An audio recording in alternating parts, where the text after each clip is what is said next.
Over the last 10 months, 36 of the world's finest pickleball players made history as they joined forces for the UK's first ever professional pickleball league. The tour has taken us across England, but we've landed at our final stop, London, where today we crown our champion. It's been an action-packed morning in the playoffs and we're into the semi-finals, with just 4 teams left standing, who will walk away victorious though and lift the magnificent Evelina Trophy. Coming up on show court, #1 seeds, the Pickleball Store, have consistently impressed throughout. Can they take it all the way though as they face off against Team RAQT, who put in a strong performance this morning to beat SB Pickleball? Remember, each semi-final fixture is made up of 6 matches. All are the best of 3 games, 15 points getting you the game. It's rally play, and for the finale, there's no freeze rule, guaranteeing some fast and furious pickleball action. Well, hello and welcome to the Lee Valley Tennis Centre here in London for the finale of the inaugural Franklin Pickleball Premier League. You can no doubt hear the iconic pop noise behind me. The venue is absolutely buzzing with players and a record-breaking crowd of seasoned pickleball fans joining us as well, alongside some newbies who are just a little bit curious at what this growing sport is all about. Over the next few hours, we have a whole feast of pickleball action for you, so settle back and enjoy. But before we get into it today, I want to bring into the studio with me now expert commentator and pickleball veteran Mr. Rob Williams. Rob, thank you so much for joining us. Thank you, David. Good morning. I mean, this is incredible, isn't it? I mean, what a season it's been, even leading up to this moment. Yeah, it's been an incredible year. I mean, I think about early part of the season, we were playing in a tennis centre in Basingstoke. All a little bit spit and baling wide to get up and running, so with the amazing broadcast facility we've got here, playing on a Pickleball United proper pickleball court, and just looking at the growth of the game just from the start of it and all those players. And of course, we're down to our final 4 teams now as well. I mean, just talk to us about the quality that we're going to be seeing here. So we're looking here at some of the best players in Europe and players that have been competing in America. They were out in the US Open. Thadia, James, Freddie, Pei, Chun and Louis were all competing in the US Open only a couple of weeks ago. So some of those will get into the quarterfinals, sort of 7th, 8th in the whole of that tournament. So that's a huge thing for English pickleball, to have people competing that strongly. There's a whole vast array of talent with us here this morning. Oh yeah, absolutely. I mean, you look at sort of like Team Pickleball Store that we're going to see in a minute. Thadia picked Emerson Gregory and Emma Rickson, who were 2 kind of less favoured players at that point, and looking at a high upside pick. Certainly when you're drafting, you're not drafting for the first game, you're drafting for the end of the season, and the progression in those players has been huge, and their ability to play in these high performance environments has brought their games on leaps and bounds. Now, things are a little bit different for the finale as well. Of course, there's no freeze rule being took into account here. Of course, we're bringing video analysis in as well. How is that going to change the tactics for the players here? So, I mean, the freeze rule is a really big one, in that you're going to get to a point in some games where it's 14-14, and the first mistake ends that game or ends that match. So whereas you could be a little bit more aggressive when you were playing that you had to win on your serve, if you made a mistake, go to the other side and you can try and get that ball back. In this game, you make the mistake, it's over. So it'll be a case of who's going to take that risk of really going for it on their serve, particularly in the singles matches where you've got to get your serve right and your return right. If those 2 shots aren't correct, you're going to be in a lot of trouble for setting up the rest of that rally. So for anyone that's joining us for maybe the first time taking in pickleball, what can they expect to see here? So I think the big thing you've got to understand is if you try and look at an analogy for other racket sports, certainly from the baseline you'll see more tennis-style shots, those aggressive, hard-hitting balls, but occasionally a drop shot to try and get them into the non-volley zone. The non-volley zone is the big thing that's unique about pickleball, that you cannot volley near the net. So what it means is that when you get closer to the net, the ball tends to stay low and slow, or if it's a little bit higher, it's going to fly and it's going to be a lot quicker. So certainly look at the front of the court to see very fast balls or very slow balls and not a lot in between. Well, Rob, it's been a very action-packed morning so far. Let's have a look at those fixtures that we have seen so far as well as we head in towards the next round of our competition here, the finale. Of course, it was Scan taking on Advanced Pickleball, who you know quite well, Rob. It was a 4-1 win. A great performance for Scan there.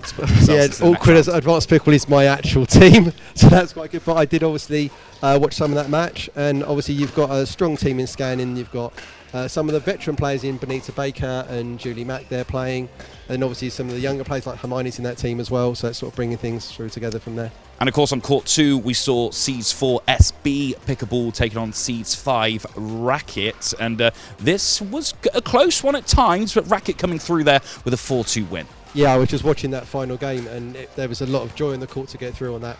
It was looking a bit tough at 2-1 up, and then they sort of went 2-2 and then 3-2 and then obviously 3-2 up. So it was all in that last one to play for, but some good team selection to get that across. So those are the overall results there of the games that we have had so far. So that means now that it should be RAQT taking on Pickleball Store, the number 1 seeds on the show court.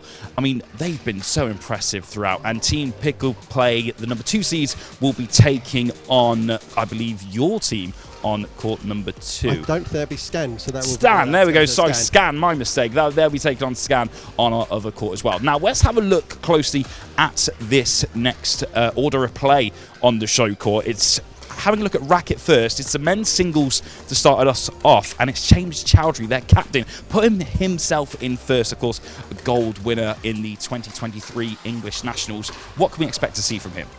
James is a good tactician within the singles game. He doesn't play some of the traditional tactics that you would see, but very much aware of what is going to work with his opponent. I remember in one of our fixtures he was hitting a lot of his serves to someone's forehand, which is not the normal thing, but it enabled him to get the first angle. And as soon as you can get an angle in singles, you're starting to move your opponent around the court and you can get in behind the ball. You mentioned tactics there. One man who loves tactics as well is going to be James's opponent, Pep Giuliano. Thadia choosing him first for the men's singles. He loves tactical. He loves resetting the ball as well. What can we expect to see from him? It's going to be a little bit tricky in singles because there's not so much resetting because it's harder to get to the non-volley zone. So it tends to simulate tennis more, and then it's more of a baseline rally, but you're trying to get to that net. Pep's going to have a tough job. I mean, James is the English champion for a reason. He was actually his partner at the Nationals in doubles, so they know each other really well. And I think the challenge that Pep's going to have is he can play really loose. There's not a huge amount of expectation on him to win this match against James. So you can go out there with very little pressure, go for everything with nothing to lose. And sometimes that can get you the victory. Well, Rob, thank you so much. We'll let you head over to commentary. Can't wait for your expert analysis to guide us through. Thank you, David. Before we get into the action, though, this morning, I managed to catch up with captain herself, Thadia Locks, to reflect on the season so far as she heads into the finale. So, Thadia, congratulations. Team Pickleball Store are the first ever league winners. You've been consistent throughout the tournament. What do you put that down to? I think I've been really lucky. I've had a great team of 6 people and our sponsor Lloyd, who runs the Pickleball Store. I think we've really come together and worked as a team. I think, you know, to win the season, there's no one star player. Everybody has to play their part, and I think our team has just gelled really well. And you know, we've come through some really tough battles that, if I'm honest, I wasn't sure that we'd come through, but you know, we've just fought out there and tried to always make one more ball, and yeah, we've had a really, really great season. And you've had all those tough battles in a great season so far. Overall, how pleased are you for the whole team? I'm so pleased. I think at the beginning of the season I picked players that, you know, maybe other people were kind of asking me, why did you pick those players? And I picked players that I saw a lot of potential in, and I thought that they would develop given an opportunity like this one. And I'm so proud of them for the way that they've all improved across the season. And yeah, I'm just so proud of everyone's performances, and we've had an amazing season. So it's all come down to this, and a lot of tough opposition to take on if you want to take home the Evelina Trophy. How are you going to do it if you're going to get there? Yeah, you know, all of the teams out here are really strong, and anyone can win on any given day. So again, I think we're just going to go in with the same mentality today as we have to all the other ties across the season. Just go out there, have fun, fight hard, and see what happens. And ultimately, that's all we can do. Well, Thadia, thank you so much, and a massive good luck. Thank you very much. Thank you. So we'll see Thadia later in action, and Doris Wu has joined me now in the studio. Doris, this leaderboard so far has been so close all season long. Let's have a look at those standings before coming in to the finale. The Pickleball Store, who are in this next round, 16 points. They've led since fixture 2 in Norwich. Are they the ones to beat, Doris? Just looking at the numbers alone, for sure. But, you know, you've got the no freeze rule that Rob was mentioning to you earlier. And it feels like, you know, that could change things because, you know, there could be more risk taking, a little bit more pressure on the champions on the leaders to seal the deal today. Now, of course, today we've got a whole hall full of pickleball fans, and you've been running the clinic and festival for us all morning. How's that been going so far? Well, yeah, the clinic's been really good. So so 3 of the players today, Thadia and Pep and Louis, they were the coaches that were working with us as players in small groups, working on specific technical skills to help us improve our consistency and our technique. Yeah, as a participant. Yeah. So what exactly has been going on? Has that helped you as a player this morning, kind of working on several aspects of your game? Yeah, I think as you get more advanced in pickleball, you do then start honing in on specific things that just are not quite right. And for example, Thadia was working with us on volleys and just getting the wrist more involved so that we're kind of reacting to them quicker rather than panicking. And Pep and Louis were working with us on some tactics like third shot drops and stacking, things that really do come into when you start playing more advanced players and you kind of have to know things beyond the fundamentals. Well, I mean, we had a few images of the clinic there this morning. Everyone kind of getting into it as well. And as you mentioned, as a player, it helps develop it further. What will you be taking from that into your next game? Is there any little tips you've already learned this morning to take in? Yeah, absolutely. So with Thadia teaching me how to use more of my wrist flick for those volleys, being able to just be really ahead of the ball and not sort of panicking when that fast ball comes back to you, it kind of sets me up more for those fast hands battles that we'll hopefully see a lot of on the courts today. And I think with Louis, there's another technique called stacking where the stronger player will play on their favorite side and just being more comfortable with that. So with all these sort of higher level skills, it's just being comfortable to practice them at a festival environment so that they become more second nature when you're playing in a tournament or a competition. Start in that kind of fun-loving environment and then take it into the game. And of course, so many amazing games coming up today as well. What are you in particular looking forward to? Some big clashes taking place. Yeah, absolutely. I think we're all perhaps looking forward to a dream breaker right at the end. We were really close today with Advanced Pickleball. I think there was one game in the lady singles that could have brought it over, but the day's still young, so I think there's still a lot more drama to come. And of course, this next game then, what are your thoughts heading into this one between these two sides? Well, a number of them have just come back from the U.S. Open, right, just as Rob mentioned, so I'm not really sure how much jet lag is a factor here, and everybody's playing best of 3, 15 points. It could be a grind. There's no one and done today. So I think it's going to be a test of endurance and grit.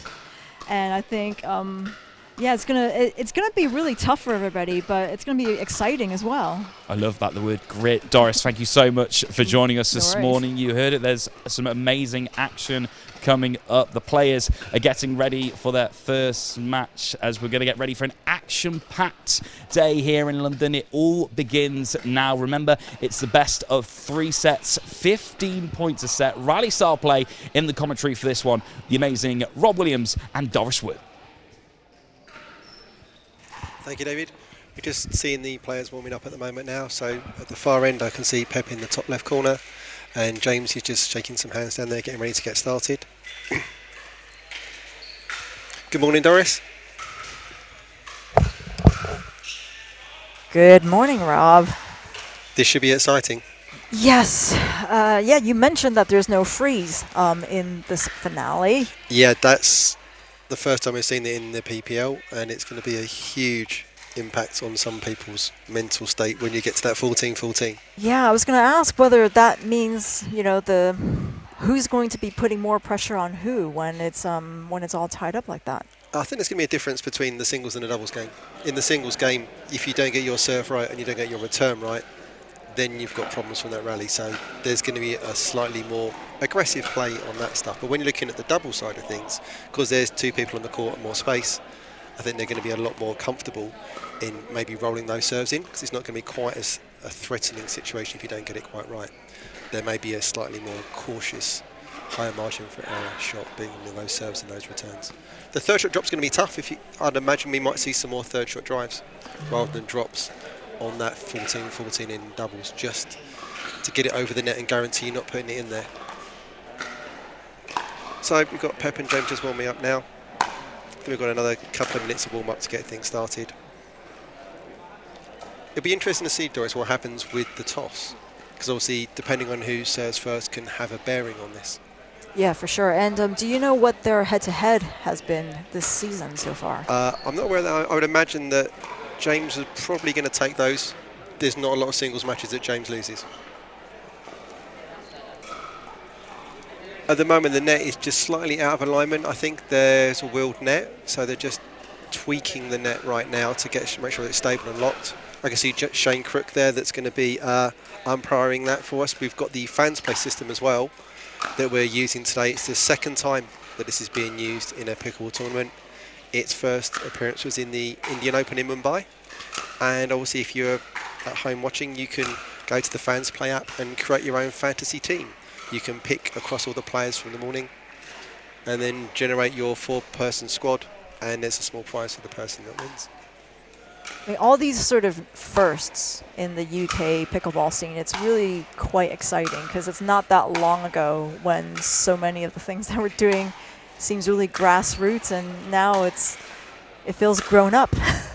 Yeah, it's still going to have its little wobbles as a toddler, but it's certainly a much more mature place than it was just a year ago, just Absolutely. 9 months ago when the season started. If you look at where we've got to where we are now, what we're sort of the facilities we're using, the broadcast quality we've got here, and just the quality of players really increased. Yeah, and I think we'll probably see that with the draft of the second season. Oh yeah, the second season is going to be a very interesting process we've got. With obviously, I've kind of guaranteed I'm going to be in, so I've got a team again, Yes. and this time there's a 50+ section, so I can come out of semi-retirement, although people say I've been retired for years with how I play. And yeah, there'll be the 50s plus, technically the Masters League. There'll be a Challenger division, and obviously the Premier division that we've got featuring now. So we've expanded the player base massively. There's a lot more talent coming through into pickleball. I was at the English UK Young Persons Championships a couple of weeks ago, and the level of that is increasing year on year. And the winners on that, Lauren and Anakin, are locked in to get at least a contender booth, if not pushing towards Premier.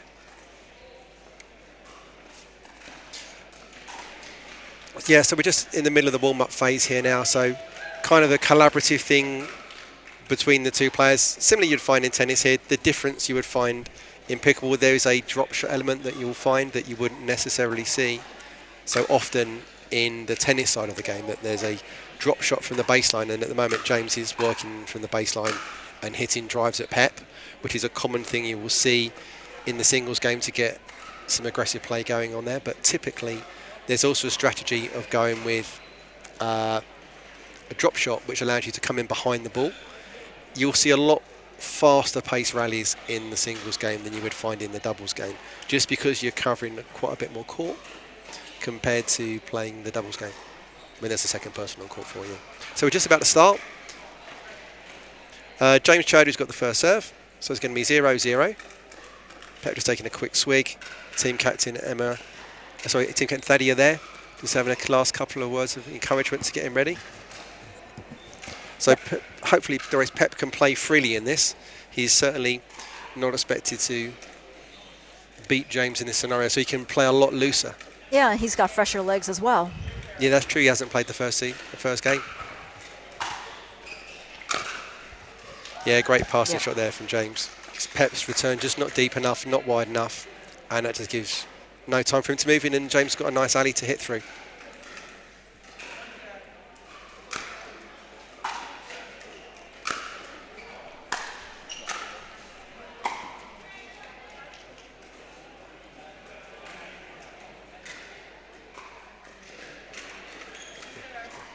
Okay, so 2-0.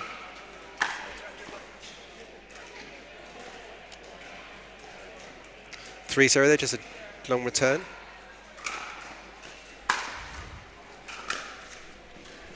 Okay, so first strike there to Pep on 1-3.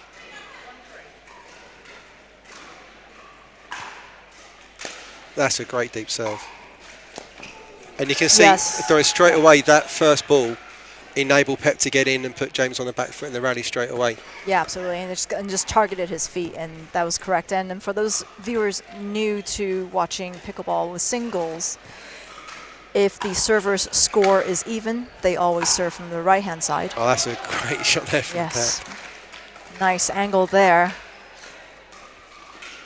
James, just a little bit slow to get to that. Normally that would be when you could put away, you can just get on top of it. It's very high.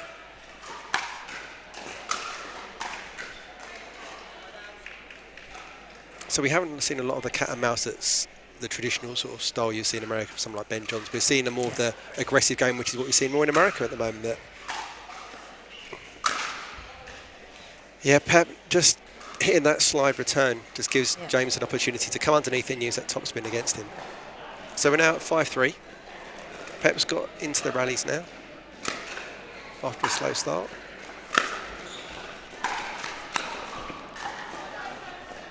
Yeah, it's a good angle, and James just couldn't get in front of the ball there. Yeah, there's a lot of movement at the kitchen line, so if you're not quite set and balanced, you're going to have problems. Pep made the right call there, just not the right outcome and execution. So we're now at 6-4.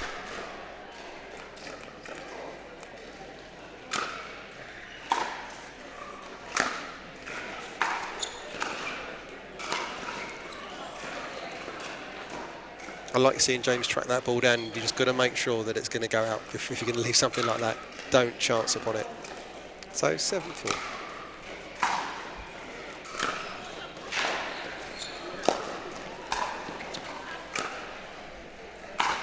Oh, that's a good rally. Yeah. Well, Pep did well to follow that from side to side. Just couldn't close it in the end.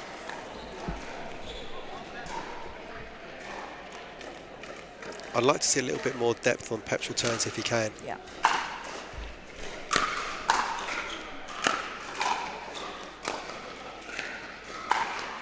Oh, Pep's going to want that one back. That's the first really big put away he's had. And often, if you not have one of those, you try and overhit them, particularly against someone like James, when you could potentially just place it. Oh, that's a much better return from Pep. I would have come in behind that, but he didn't need to because he put enough pressure on James to get that drop in because he thinks he's coming in behind it. You don't always have to follow in behind those balls.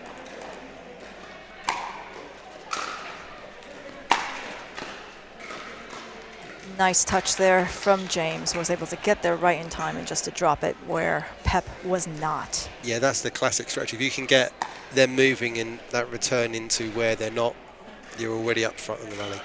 It's a pretty good pattern. Yep. That's a classic pickle pattern. Yep.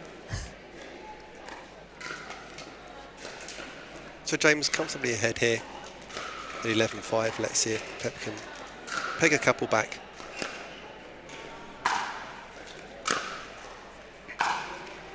Oh, thank you, Mr. Net. And Pep apologising there. The classic sorry not sorry from pickleball. So we're now at 6-11.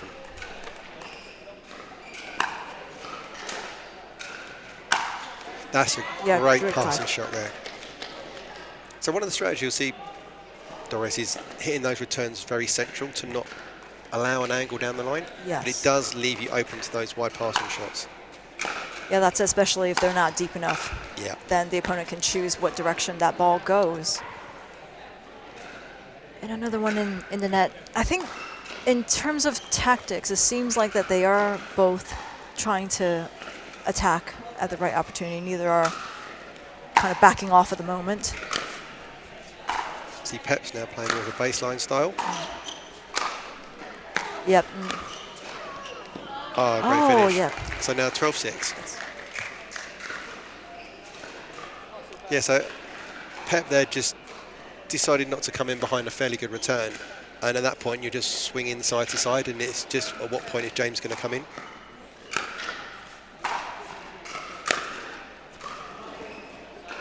And that just sails along.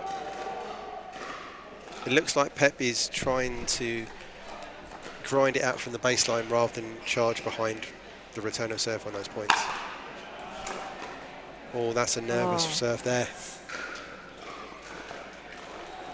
So 13-8, oh sorry, 12-8.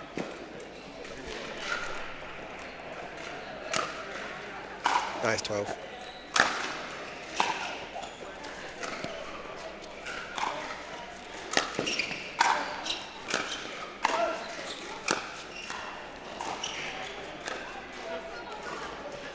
Oh, Pep nearly got there.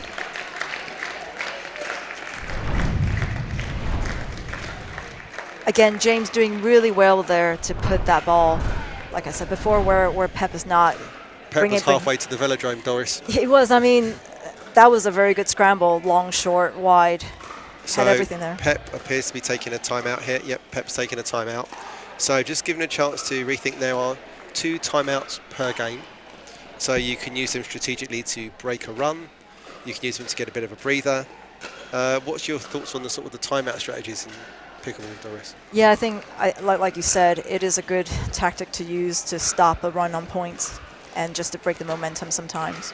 Sometimes people use them right before a game point just to rattle the opponent a little bit.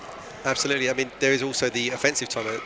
The Johns brothers are quite known for sometimes taking it when they're on offense, on match point, to make them think about it. Yeah. To actually make their opponent think about what's coming up next.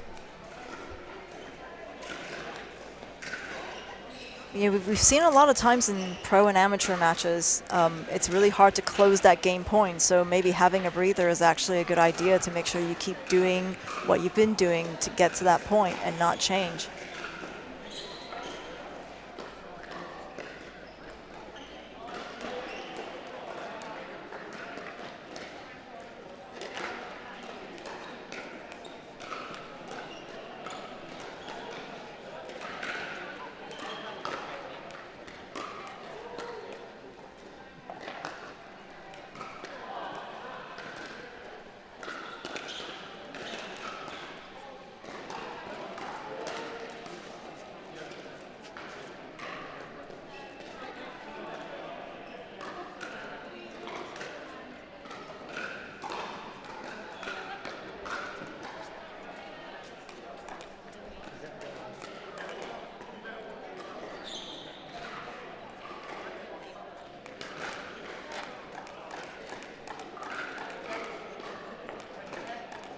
Game went to RAQT. It wasn't a timeout. Oh.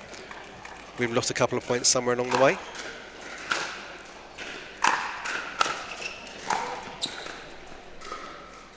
Yeah, so first strike again there to James at 1-0 for Team RAQT.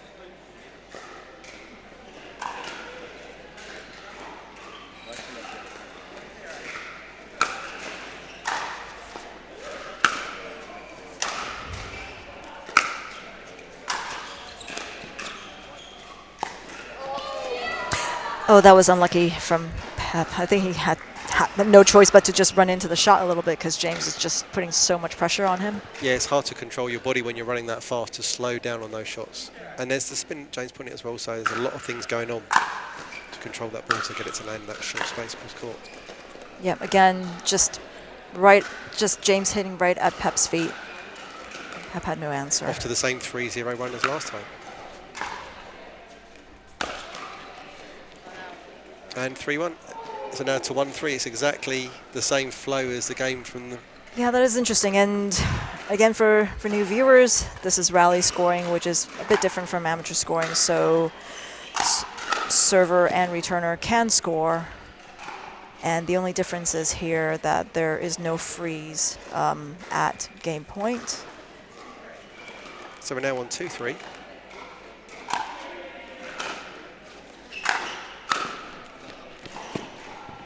Great put away there from James, just closing that out, getting the ball just before it dropped a little bit too low below the net and able to put that away. So 4-2.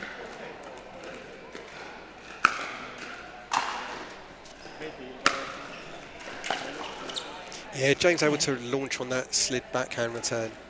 We're seeing that starting to disappear from the game. It's a traditional tactic you would have. Someone like Tyson McGuffin, love to slide that backhand return in. 6-2, James getting to an early start here. So yeah, so you slide the backhand return in, but that allows the top spin shot from your opponent by using your spin against you.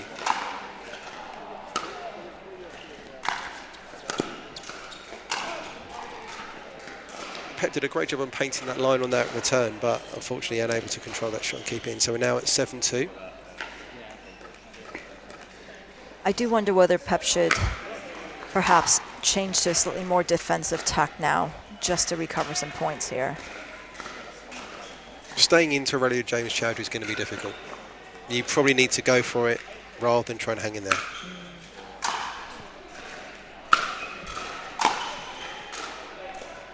Yeah, 9-2. So James really looking comfortable right now, just getting into the flow of things. Key thing, Pep needs to get 1 point.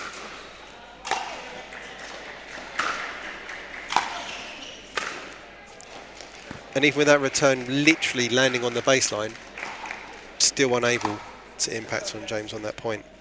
So 10-2. Yeah, the pressure is pretty relentless coming from James right now.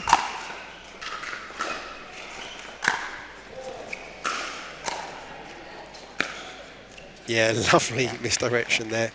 Just laying his wrist to deceive Pep on which side it's going to go. You've got to just gamble on those. If you disguise it well, then it's 50-50, isn't it? Yep, literally a coin toss.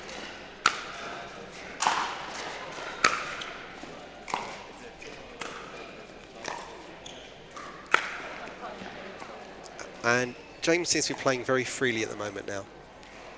If there was any sort of first game nerves, that's gone.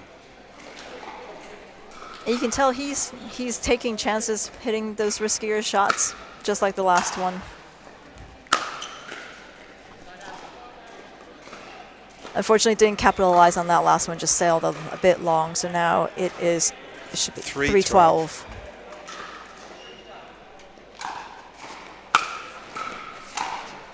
And that sounds why Pep's annoyed at himself there. So we're now at game and match point. Serving 14-3. It should be 14-3. 13-3. I'm not sure of that. Oh, no, serving from the odd side. Yeah, so it must be 13, yeah. so now we 14. So they didn't give James the point for that. That baseline one yeah, that went long. 13-3, oh, so yeah. maybe we'll have to have a little word with our referee to make sure the scoring's correct. Yep. Maybe he's applying the freeze rule. So 4-14.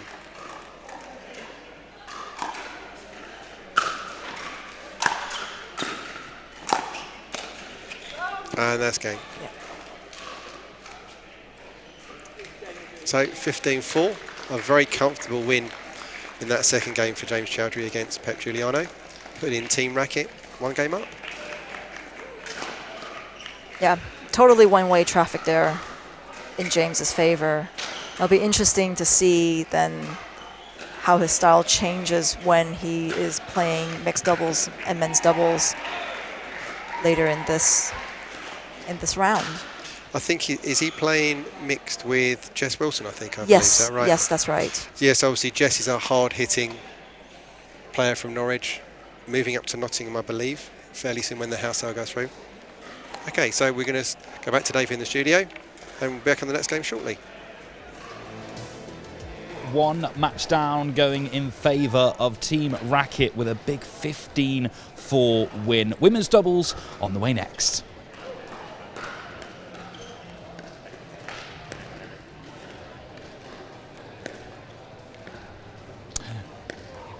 So women's doubles on the way next. We'll also hear more about that Pickleball Fan Play app right after just a short commercial.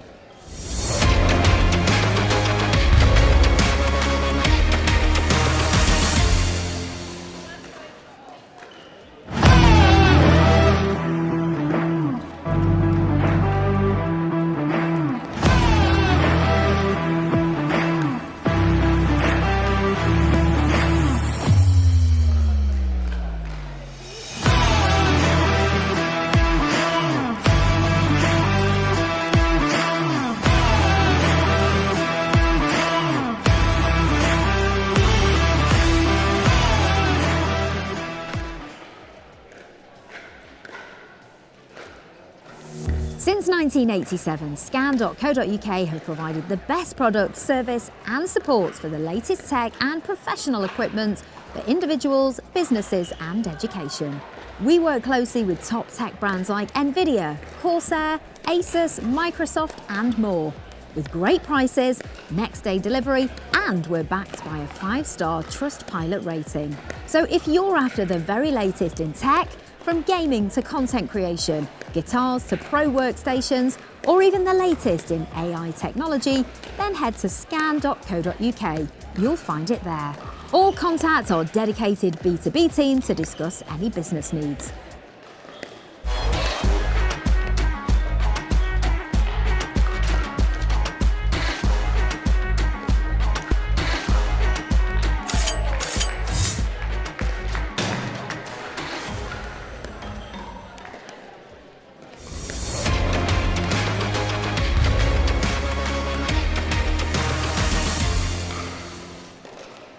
Welcome back. Thanks for joining us here in Stratford, the Lee Valley Tennis Centre. We'll hear more about the Fans Play app on the way. First, I'm going to bring in part of our commentary team, Rob. I mean, what a start to this. Team RAQT out of nowhere with a huge 15-4 win to start things off. That's really impressive. Yeah, James Chowdhury comes from a high-level tennis background. He was playing Division 1 tennis in America and showed everything that he learned in that environment on court today.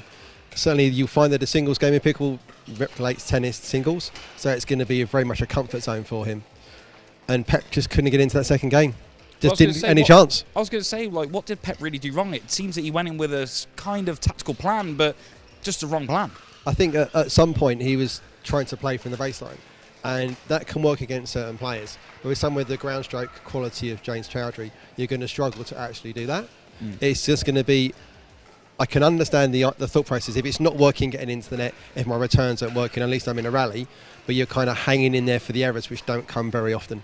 Sure, and of course we're going to see James later on in those mixed doubles as well. That's going to be quite intense for that as well. And I mean, players playing once again in just a short space of time, how are they going to be feeling with that? Well, I mean, the key thing is there's a whole element of momentum when you're playing pickleball, that some of the teams already played one round already this morning. So can they bring the element into the game where they've got that confidence from playing earlier? Certainly if you think about Team RAQT coming through in a very tight 4-2 match, they can bring some confidence with them. It's can they roll that into the next round? But then obviously, have they got fresh legs? Well, Rob, I'm going to let you have a quick breather now. Thanks for joining us once again in the studio. Still on the way, women's doubles, Team RAQT being represented by Jess Wilson and Mercedes Baxter-Chinnery. And the Pickleball Store will be represented by Fadia Locke and Emma Rixton. You can see the overall score there at the moment. Team RAQT at the moment, the one win so far. How will that play into their hands as we continue here today? So that second match of your semi-final, the women's doubles on the way between the Pickle Store and Team RAQT coming up in a few moments. But before that, a new pickleball app is making waves across the sport. Fans Play users can create fantasy scoring for pickleball leagues, including the PPL, as well as a whole host of other features. Its creator, Aman Grover, joins me. Aman, thanks for joining us firstly. I mean, this app sounds really exciting, such a great development for the sport. Thank you very much. I think this was much needed for a long, long time. We've been doing this, we've been contemplating for the last 3 months on this application. We launched in India, we launched in the US. Now we are here in England for you guys. Amazing, right? Fantastic. I was going to say, how did the idea start? But it sounds like it's been making waves already. Well, absolutely. I think, when we looked at the overall landscape of things, fantasy gaming in pickleball was missing big time. And, the fans needed something to engage on. So we thought that this would be a good idea to actually engage the fans into. And we see a lot of influx of new players coming in. And we can see the app is actually on the screen at the moment. There's so many different features involved with this, right? Absolutely, absolutely. You create your team, you look at a stack of players, you look at the player points and everything, you choose your team. And when they go out and play, you win big, on the platform. So you have a leaderboard which actually tells you about the fantasy user. It tells you about the actual user, which is the player, which is the pickleball player, and also the team stacking. So it has a lot of things going in. And of course, you're supplying the live scoring and the stats today as well here for us. 100%. We have a live scoring going on. Everybody's hooked. If you look around, you would see everyone's popping their phones out because I'm notifying every single person when the match finishes, when the match starts. So it's all live. You get to see every single score of 20 matches, 12 odd matches onto the platform live. So you're not missing the fun. So, Aman, be honest with me here. What's the ambitions of the app? Well, the ambition is that, pickleball industry has seen evolution, in the last couple of years. We thought that fantasy gaming is going to elevate the whole experience for the users and people who are not really from the industry, who are not pickleball players, they can even know the game. They can get into the industry by just being players, like the gaming players of the world. So we have a massive population that is waiting to unfold this opportunity. That's one. And then you think about broadcasting, with the live scoring, the statistics, for somebody who's commentating about on the match, it's a great value add. You have so much of data on a single point that you can talk a lot about it. There'll be no foghorns, there'll be no dead airs when you do commentary and things like that. And betting, of course, So you can create odds and everything, what we're trying to do here. So, yeah, a player could be a stock option. Who knows? Of course, it adds a whole nother experience to the overall pickleball game in a way. Oh, absolutely. I think it's going to elevate the experience, like I said. Fantasy, has arrived through Fans Play. We have already got 3 countries onboarded on Fans Play. We are doing Canada Tour, which is the Canadian Pro Tour. We already signed a deal with them. We are doing China, all right. We are going to go to EU region, Middle East, so you name it. So all the countries are accepting it. So I think this was the need of the hour, and we followed our dream. Well, Aman, thank you so much for joining us here, and thanks for bringing Fans Play here to the Premier League as well. It's been a pleasure to have you in the studio as we head things back over to the courts with your women's doubles competition. Pickleball Store represented by Thadia Locke and Emma Rixton, and Team RAQT represented by Jess Wilson and Mercedes Baxter Chinnery, as we head it back over to your expert commentary team, Rob. Thanks, David. Welcome back to the second match in this fixture. So on the left-hand side, we've got Emma Rixton on the far side and Thadia Locke on the near side in the black for Team Pickleball Store. And then we have Team RAQT with on the far side with the jazzy red shoes on, Mercedes Baxter Chinnery, and on the left-hand side of the screen now, Jess Wilson. So Jess plays out of Norwich and plays up with her partner Sam, and Mercedes plays out of Peterborough and is one of Pep's proteges along with her sister Hermione. And we were talking off mic earlier, Rob, about how Thadia and Emma, they have been a regular pairing throughout the season. Yeah, they're part of Team Southampton. So obviously, although Thadia lives in London, she's regularly down in the David Lloyd Southampton club where Emma plays. You've got Emerson in her team as well, that's also from Southampton. There's a strong pickleball group down there that play together a lot, and Emma's one of the most improved players this year. Really come along in the process of being part of PPL. That's really great to see, and that's the really nice thing about pickleball is how quickly you can progress. Yeah, the technique is still evolving to a degree. You don't have to be playing exactly the shots you would expect to see. Tennis has kind of all been done. The techniques all look fairly the same. They're all pretty much of a muchness, but there's room for variance in pickleball. I think over time we'll see a more homogenised technique, but you look at the growth even in some of the best players in the game, like Ben Johns, and they have massively improved and changed how they play in the space of a year, 2 years. So you've got captain and vice captain there, just giving a little pep talk to Emma and Thadia. Referee Shane with the Fans Play app on his iPad there, doing his scoring for unforced errors and keeping the score moving along as well. And obviously you can look along on the Fans Play app to see how your team is doing.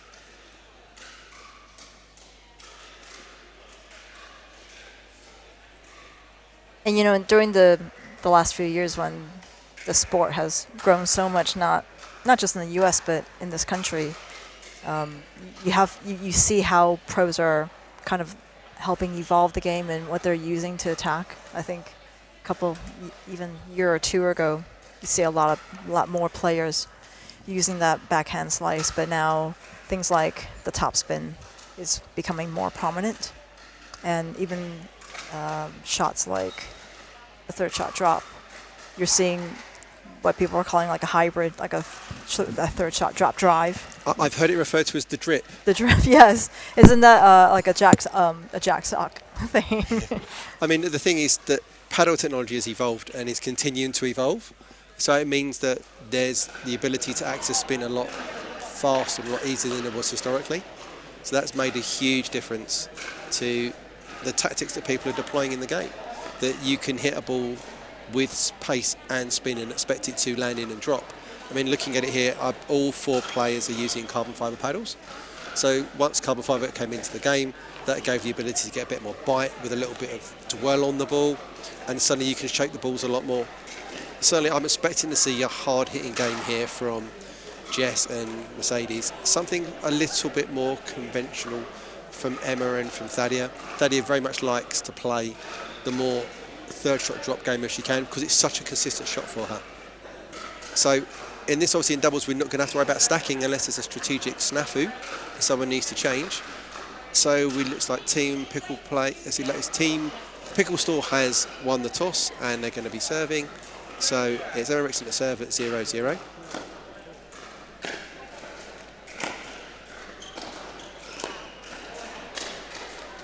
Wow, the lesser spotted third shot lob. Thadia has some success with that against the Walters in the US Open, so maybe she tries to deploy it again. And there's that drop. Yes, so the British players were known for some memorable lobs at the US Open last week.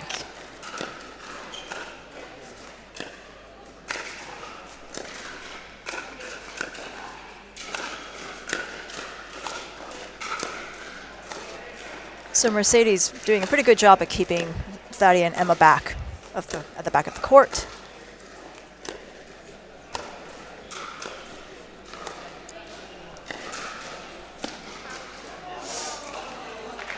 Interesting lob deployed again there. Again, see Mercedes leaning forward for a lot of those balls, and then it's a good time to go over the head of someone. Yeah. So we're at 3-0 here.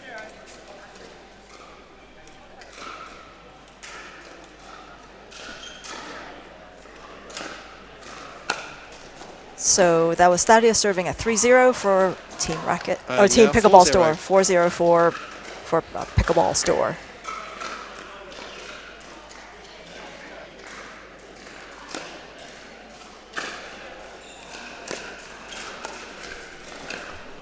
And here we're in that pattern of play again, where Mercedes is getting Emma pinned back there. The second Emma can land one of those balls. And trying to give the ball a different look now with Thadia and Emma switching. And now roles reversed. And unfortunately Emma puts that one long. So it's unlikely to see Emma trying to hit those baseline drives and hit through those opponents when they're at the net. It's very much a risky strategy. And I think that was the first point that Jess got involved there.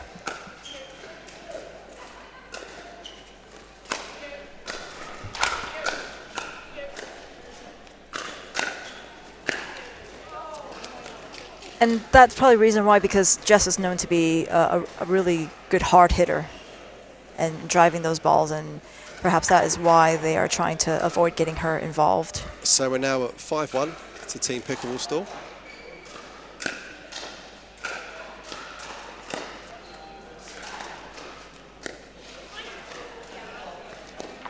And that error there from Jess, just trying to lean across and take that ball away and get involved in the rally.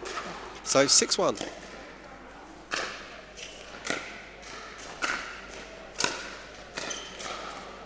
It looks like Thadia feels that she can get away with putting that ball over Mercedes. The lob's lob, not that smash is not a big threat. It's the third time she's gone to that. And that's the first deep ball that Emma's missed.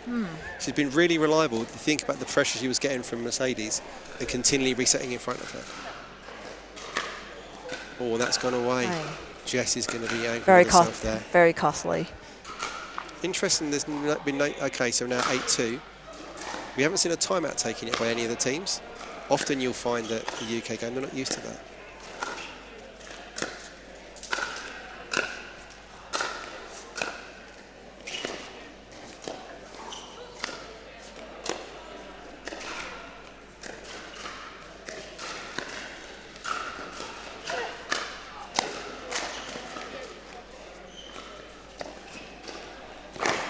Yep. That's a cruel net cord. Taking out Shane. So now that's 9-2 to Pickleball Store. Really nice, patiently played point there by Thadia and Emma. Is there anything you think that RAQT can do to bring us back into the match? Just getting more involved. Ooh. Perhaps. Oh.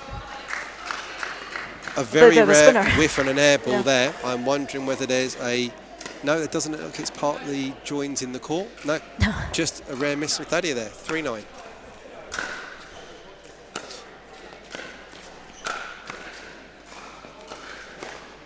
Oh, Jess is frustrated because she knows the ATP was on. Yes. It was just spinning away as it landed. So the ATP is around the post. You do not need to put the ball over the net in pickleball. You can go around the side of it. That was a golden opportunity if you just waited a fraction longer. So 10-3.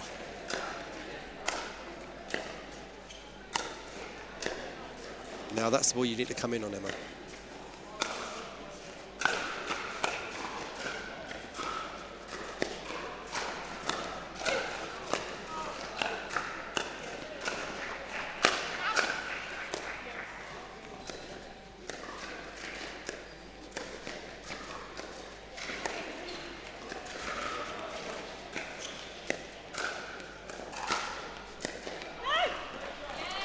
Thadia going to the roll one too many times there. Just putting that lob long. Yeah. And so well, 4-10.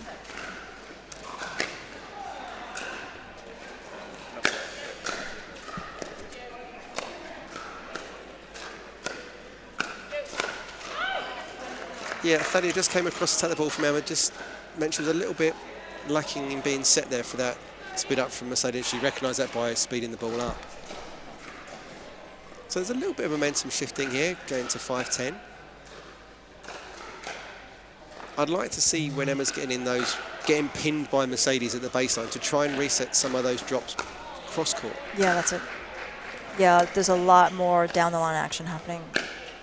Maybe that will change with this point. I see that's never on. Emma's trying to change direction to a very small area. That's not a smart piece of pickleball there. But we'll let her get away. She's played so well so far. So 6-10.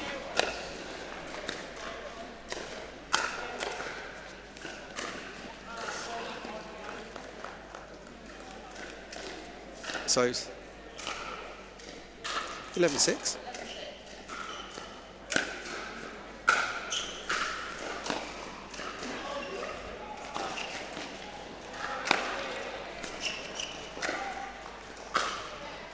Oh, that was great. Yeah, just a great retrieval from Jess there. That lob was pinpoint. Yep, found that line. Doris, we are now at convenience store, 7-Eleven. You've been waiting all match to say that, haven't you?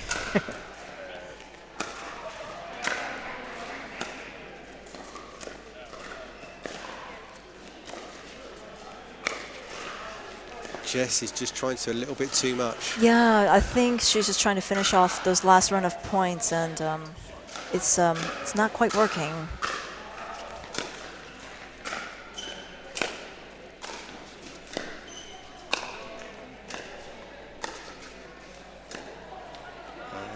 You see Emma's going down the line again with those resets. As soon as you go cross court, you gain an extra 3 or 4 feet of landing distance, and you can get a bit more height on it, so there's a lot more margin for error when you're trying to reset. And I suppose she doesn't have to fear just so much on going cross court either. So now at 13-8. Yeah, always try and reset cross court if you can. There's so much more space to land it in.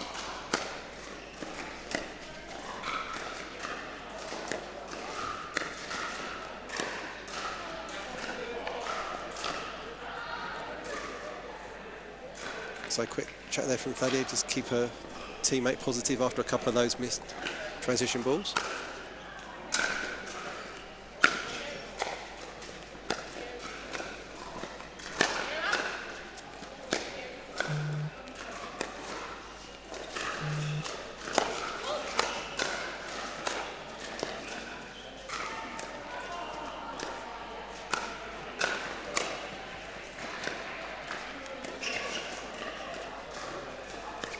There we go. There's that cross-court reset and another down-the-line reset. Yeah, nice there. Great. Yeah, doing it. Just shuffled a little bit too far to the middle to cover the line, and then just able to get back and control that backhand. Yeah. A nice pattern. It's a little risky. I'd rather see a little bit less change, just to keep the percentages a little bit higher when you're doing those dink battles. But she did well to keep that ball down when she was changing direction as well. And that's it, game. That was a lucky escape there for Pickleball Store, I reckon. 15-9 is a good start. That's some confidence they can take into them there. So they're one game up.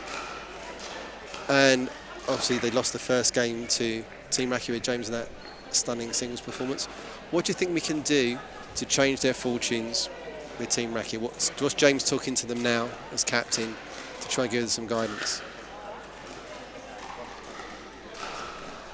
It's an interesting one because I actually thought on that last game, Team Pickleball Store looked perhaps the nervier one. It'll be the first game of the day. They won't be quite as grooved as having played for an hour and a half, 2 hours this morning. I think the key thing is that I didn't feel that Jess and Mercedes were able to play the game they like to play, that they were playing the way that Pickleball Store wanted them to play. Okay, so we're looking here at the moment that it's 2-0 for men's singles, and in women's doubles we are at 1-0. So at the moment we are looking at Team RAQT is currently 2 matches up. We need to change our graphic because actually Pickleball Store won that first game.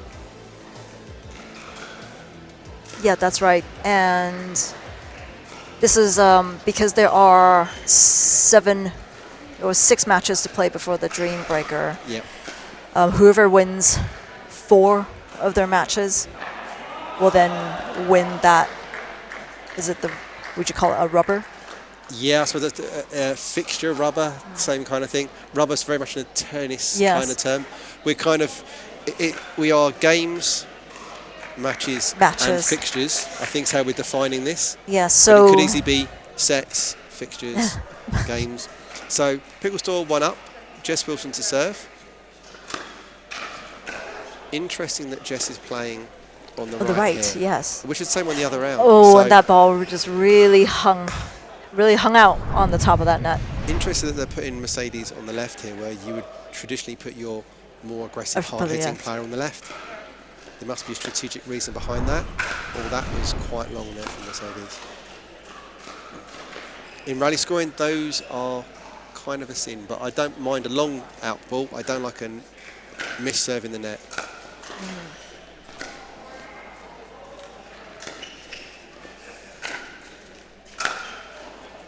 So Thadia has definitely seen that there is something we can exploit by lobbing Mercedes. Very interesting, isn't it? Jess is not switching around to come and get those balls. He's definitely being left for Mercedes to get them.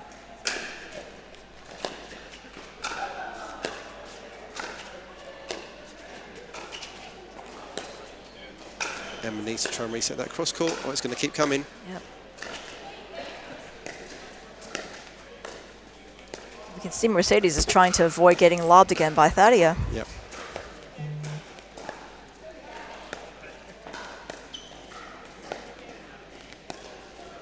Oh, this is going to be very, very narrow. Someone needs to go more set. Good, Emma. Yeah, someone needs to come in and do that poach. There we go. Yes. Yeah, good rally there. Nice recognition from Emma to change from that cross-court dink. Often when you're doing those wide cross-court dinks, you're going to get a very shallow ball that goes in the net, and she resets it back into the middle and opened up Thadia to be engaged in that point. Very good teamwork there by Team Pickleball Store. So we're now at 2-2.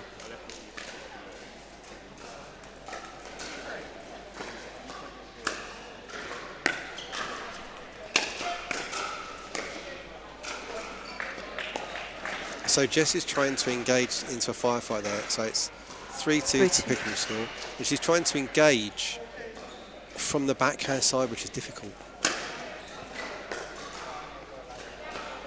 Okay, just missed the line there from Team Pickleball Store, so now it's 3-3.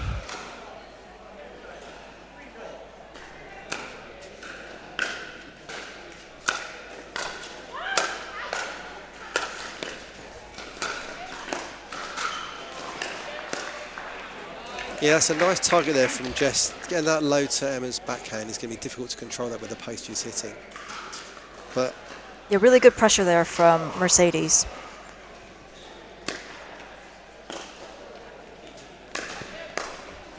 yeah, again, just able to get that cross-court ball across to Emma.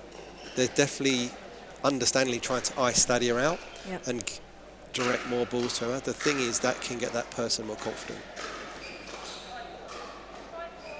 We're So seeing, now yeah. 5-4.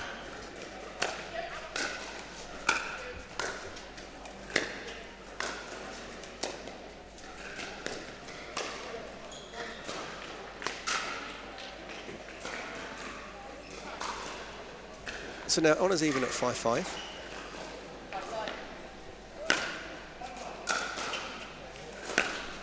Here comes that lob again.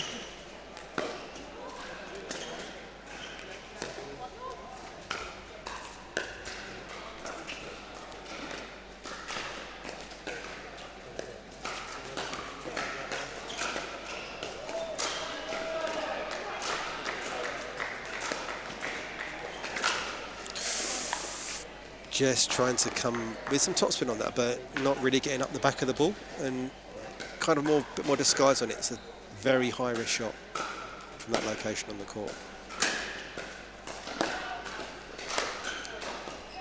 Okay, so another point there to Racquetball Store. So now 6-5. And we're now looking at 7-5. Or 7-5. And another one gone long again. So just easy gimme points where returns are going long. So now 8-5 to Pickleball Store. The scores.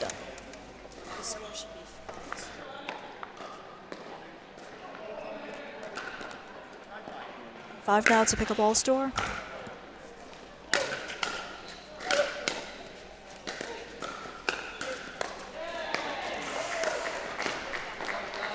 Well done on Emma to get that ball down. Didn't need to hit that ball hard, just get the ball as low as you can. So 10-5. 10-5 now to Pickleball Store.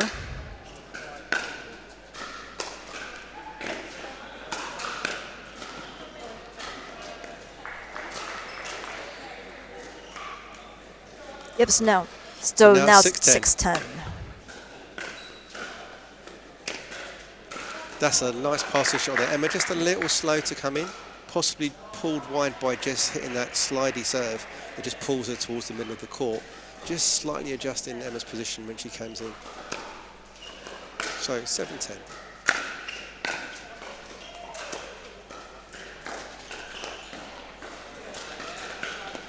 Good shot there from Emma, just accessing Mercedes' outside foot, making it very hard to control the ball, but there's no room to get your paddling. If you're not quite sharp with your footwork, you're in trouble. So 11-7.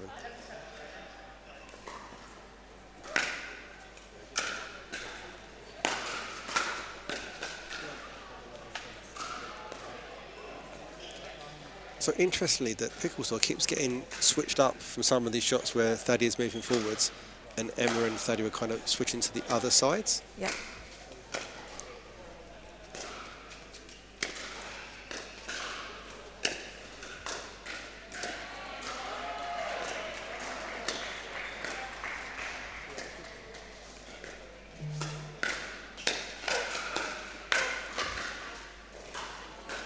Yeah, just getting cuffed by Thaddy there on that final speed up.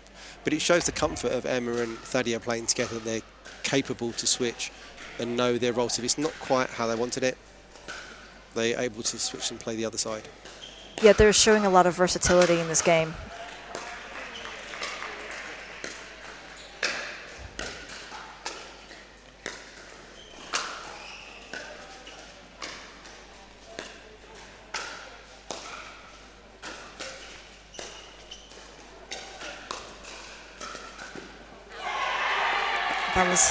That was lucky, and Pickleball Store did well to find an opportunity to come into the kitchen. Yeah.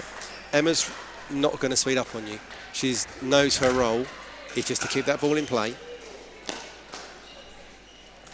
Thaddeus has hit that lob perfectly. And again, they got switched up. Yeah.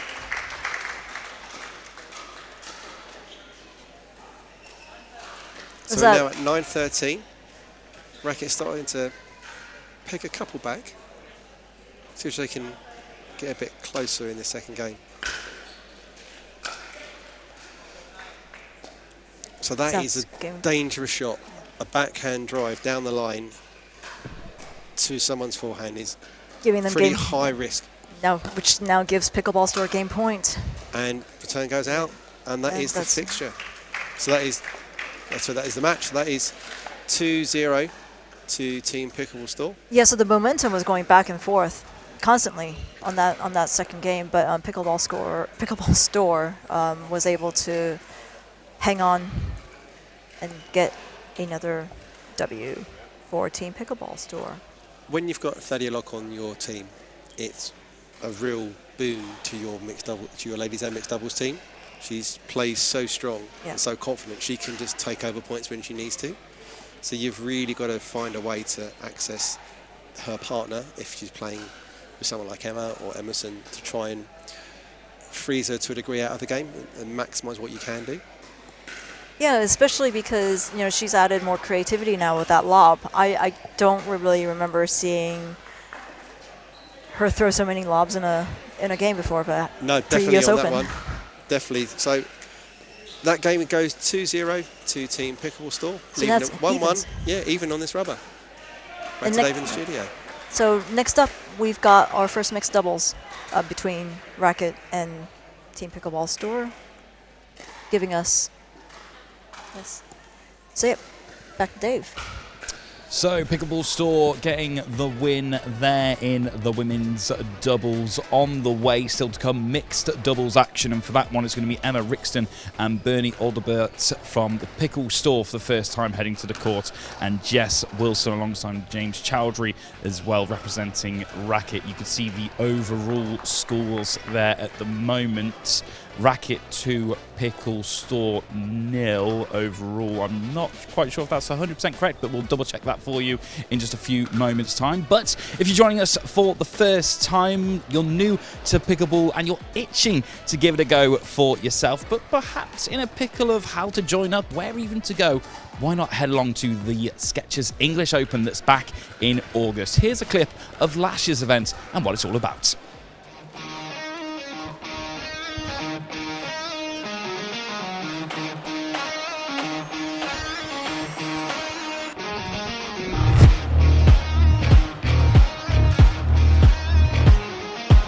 One apiece.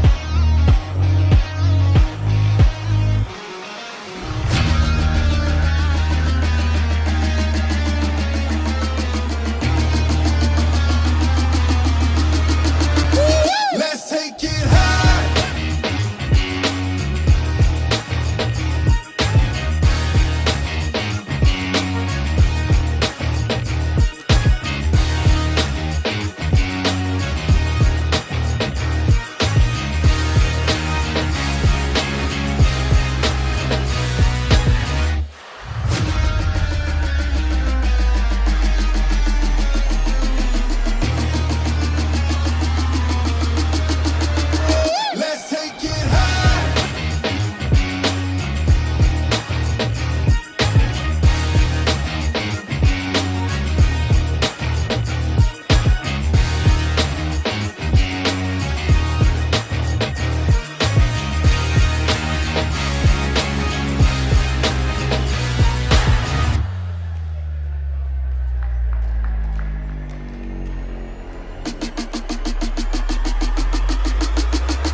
So there we go then, that is the English Skechers Open. You can join us for that. Yes, up to 2,000 players will be descending on Telford with a famous Iron Bridge as well this August for that Skechers English Open, powered by APP. And if you fancy registering yourself for the tournament, you can see that QR code on your screen right now. You can scan that and you'll get right involved with the action, or you can also head over to pickleballengland.com pickleball.org, and to have a little chat about the English Open. I'm going to bring back once again part of our commentary team, Rob. The English Open, it is probably the biggest event in the calendar in terms of amount of people in one place. It's an absolute phenomenal event. They take over the entire Telford International Centre and put 40 of the Pickleball United courts that we see below across the entire venue. Wow. It is a gigantic operation run by volunteers. And of course, it's one of those where all skills are welcome. It's, you're going to have the international players, but also newbies who have never even picked up a pickleball bat before. Yeah, so last year we had, from the very lowest levels, we had a junior event, a wheelchair event, and obviously we had the pros over from America, and up to 1,000 Brits playing in the Telford International Centre. Incredible. Hopefully up to and over 2,000 this year, we're hoping for. Yeah, expanded from 4 days this year, from last year, to 7 days this coming year. So an entire whole new category has been invented. A skinny singles event for the older players, so haven't got to cover quite as much court, and just massively open up the scope for what we can achieve as a sport in the UK. Brilliant, Rob. Well, look, I'm going to let you get back to commentary once Thank again, you. putting in double shift here for us at the finale. Let's have a quick look then, a recap over those scores. We've had a little chat with our official adjudicators, and then, of course, it is actually one apiece overall. Of course, the men's singles, that was won by James from RAQT, and then Pickleball Store with the women's doubles picking out the win there. Remember, it's the first team to 3 overall that will qualify themselves through to the next round, and if we are all tied by the time we get to mixed doubles again, well, we're going to be heading over to a dream breaker. Still very exciting on the way. On the way, though, that first mixed doubles fixture for you is going to be Emma Rixton and Bernie Aldebert representing the Pickle Store. We've had a straight update for you. Unfortunately, Bernie is injured, so that is going to be Emma and Pep, the replacement for Bernie there.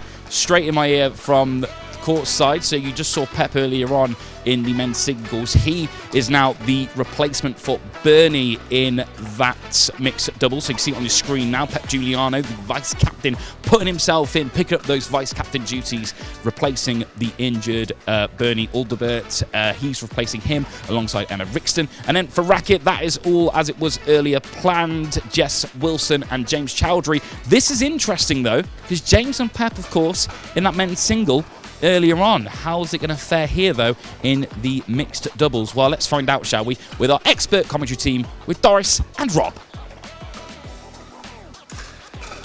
So how does that change things, Rob, now that Pep is stepping in with Emma? So what we've got here is, if you're looking at vice captain and captain who were given to the teams, they weren't part of the drafting process. You've got kind of like the lead male and lead female for Team RAQT coming out strong in the first mixed doubles, where you've got Emma coming in as the second or third lady in their team, and then you've got Pep as the vice captain. So that on paper, you've got a much stronger RAQT team coming in here against a less experienced team. But what you've got is that obviously Jess needs to gain some confidence back after that disappointing loss for her team. She's been having experienced a fair bit of success recently in local tournaments, and obviously coming through from the earlier morning fixture, you can see at times that visible frustration in her game. It's something that those that know us well can see that, and it's a case of can she sort of play within herself a little bit and just remove some of those unforced errors and be a little bit more patient. I think 10% more patient will probably have 20% better outcomes in this one. Certainly, I think tactically we're going to be seeing how much can they funnel the ball to Emma. I think that's where they're going to try and work the seam. And Emma is extremely good at resetting the ball, and she's aware that's what they're going to try and do. And that's one of her super strengths and the skill she's really worked on, staying within those points and just keeping that ball in play. And we saw that in the women's match just now, didn't we? Over and over again, Mercedes is not able to put the ball with enough pace, and Emma's resetting it. In an ideal world, they're going to be landing, but because they're a relatively low contact point, there's not a lot Mercedes can do. The second they get another 6 inches, a foot higher, there's a lot more pace because you're swinging more through the ball than up the ball. Yeah. So we're starting away. first strike to Jess and James there. Yeah. Often the way that when you start in a mixed doubles game, that first third shot is the most important one to hit.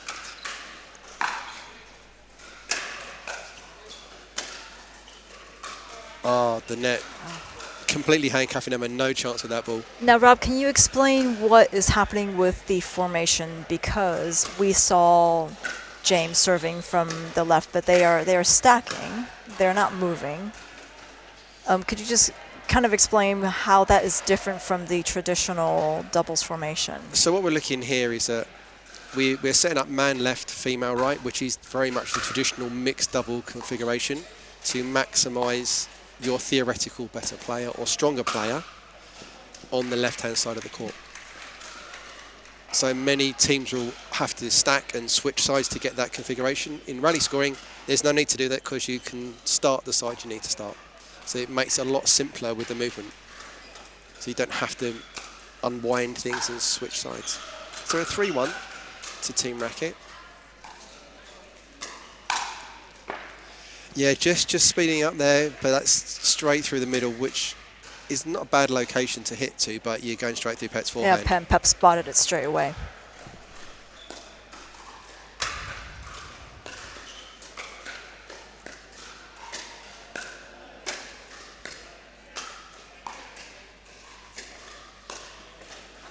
Yeah, nice reset there from Emma. James just a little bit complacent on that volley. Of course, James is going to be looking for the opportunity to come in and stop that cross-court dick exchange.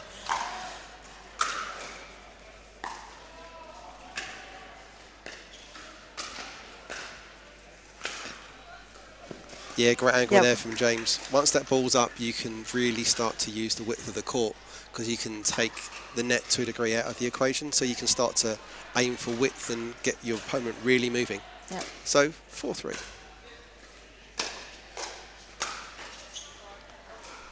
I think there might have been a little bit of a net call on that one then again, Doris. One thing that's interesting with Jessie's technique, you can see she has a big wind-up. Yes. So you can kind of tell when the speed-up's coming and just slightly prepare for it. It doesn't change the fact it's going to be hit hard, but you can just have a little feeling it's going to be coming.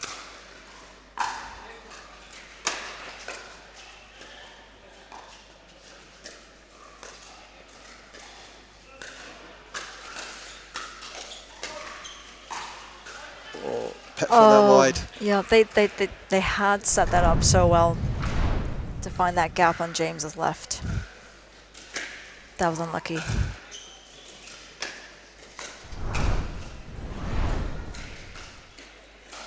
That felt like a we're in front ball that James hit then. He had a little bit of margin to go, a little bit wider on that.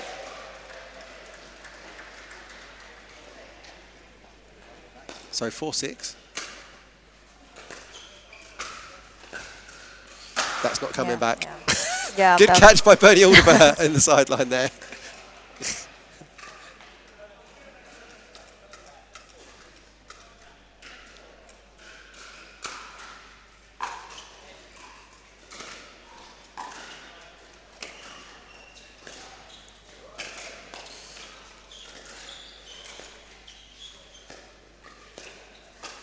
Yeah, James is doing that classic left-sided roll there, just sitting with his right foot on the middle tee, waiting for something that's just in his wingspan, and off it goes. And it is a challenge for Emma to just keep that angle from being too shallow. So I think we're now 8-4.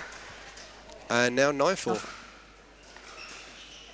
So Jessie's hitting a serve we don't see very often. It's very much like a side top-spun ball. It's got an appreciable curve you can see on the screen.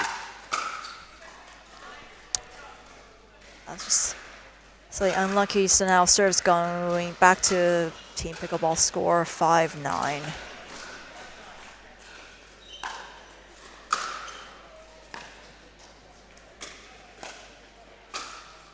Again, just James finding that high ball to eat up. And you'll notice that that Jess and James are not playing two halves of the court. There's very much 2/3 of the court being covered. Yes. And they're giving an outside third away a lot of the time. Yes.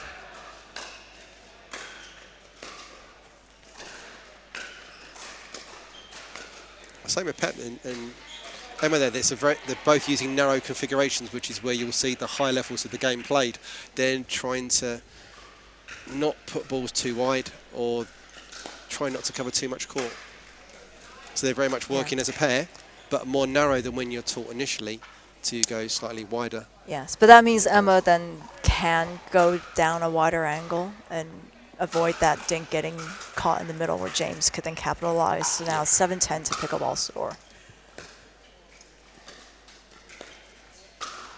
And that play again, James, so you can see where he's finishing there, sitting very big across the middle. It makes it a lot of pressure for Emma to get that ball away from him. Very much so. But she knows now to expect that, and now it's her challenge to get a deeper angle to Jess. That's gone again. Oh, but James not able to get there. What they need to do at Team Pickleball Store is they need to use James to access Jess. At the moment, it's very much Jess to Emma, and then James will cut across. What we need to try and is to pin James back from being in the middle. So if you can get it behind James because he's being so aggressive in the middle, that then gives you a chance to generate angles and potentially some errors from James. But if he's going to be playing that big in the middle, you have to try and find some way to get behind him.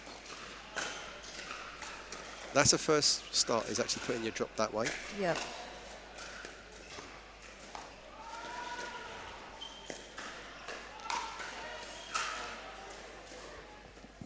Now, I don't know whether that's... Easy to say up here, Doris. It's harder to do in reality on court. Oh, absolutely. Great drive there from James from the middle. It's funny how sometimes things seem clearer when you've got a bird's eye view of the court. Yep. So now at game point, 14-8.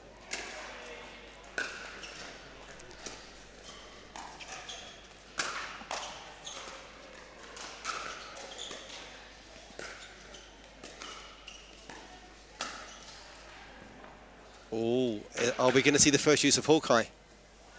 No, I think James isn't too worried about it. I think there was a discussion maybe and he went, nah, let it go. So now at 9-14, still game point.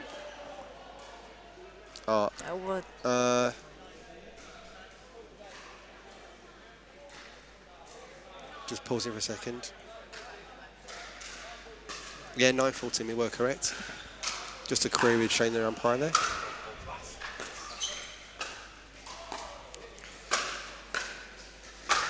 Yep, and that is game.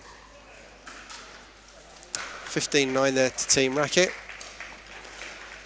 Certainly, I think Pep and Emma need to have a change of strategy in game 2 to try and reverse their fortunes. Hopefully, there's going to be some insight from their teammates sitting on the bench there for them. I think for Team Pickleball Store to turn it around, they're going to have to put James into a little bit more difficulty. Like you were saying, Rob, get it behind him on his backhand somehow. What we're seeing at the moment is that when Pep is getting a dink, he's playing that dink very much down the line to Jess. Yes. To try and not expose the ball to James. The problem is you need to probably get a little bit into James just to use him to have a different angle, because James just sitting very much on that tee and he knows he can sit on the tee and just sit there and be patient, and Jesse's going to run a pattern of a wide dink and more central dink, speed one up, slow one down, and eventually something's going to happen and he can just sit and wait. If you keep doing that over and over again and don't change your strategy, you can't expect a different outcome. So something different needs to come from their side of the court. And I think you need to use James just a little bit to get him moving a little bit, to keep him honest. Don't let him just sit so much on the middle. Yeah. But Jesse's doing a good job of supporting him on that. They're playing absolutely classical mixed doubles. Absolutely. Yeah, James just looked way too comfortable being in the middle and then some. I know the strategy works, Doris. I have used it against James myself in a league match, and it was very much a case of you need to play the ball honestly. If you try and ice out a player of someone of James's calibre, you're going to start to manufacture shots that you shouldn't be playing. Absolutely. So actually the best way to do that is play the ball honestly, and don't be afraid to play the ball to him. He will make mistakes. He is a human being. We've seen Thaddeus make some mistakes. So James has made some mistakes. Let it go. Yeah, and that applies to amateur games as well. Don't over-target the weaker player. Yeah. So first strike there to Team RAQT, 1-0. James again taking that confident middle ball.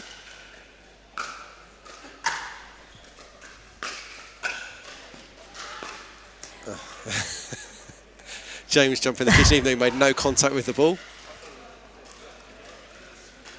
That's the move of someone feeling very confident. So 2-0.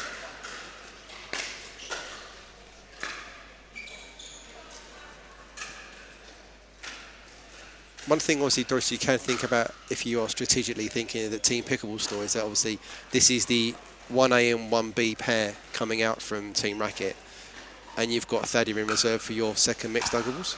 Yeah. That's a great reset from Emma there. Well done, Pep and Emma, and that was a really good rally just to keep alive on that. But that's the kind of level of play we've got. You've got to play that well to get 1 point in a mixed doubles match. And sometimes you'll just get a botched return. A nice little freebie. Yeah. So now 2-3 to Pickleball Store.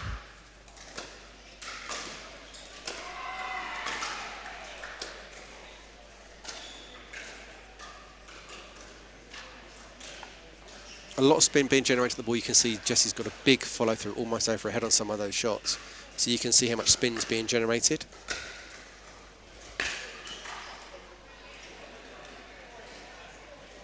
Again, you were mentioning you can see Jess's big wind-up, and I think they did as well and did well to dodge that ball. So 3-4 to Pickleball And that's Store. long. So 4-all. We have this fantastic Hawkeye line replay system, and no one's using it yet. No challenges yet. I'm sure when we get to the final, the grand finale, there will be some stuff going on.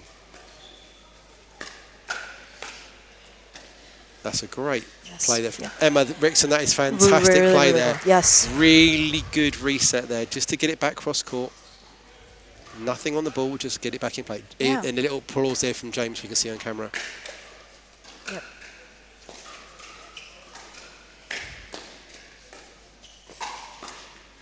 Yep. Yeah, that was great from Pep, getting involved.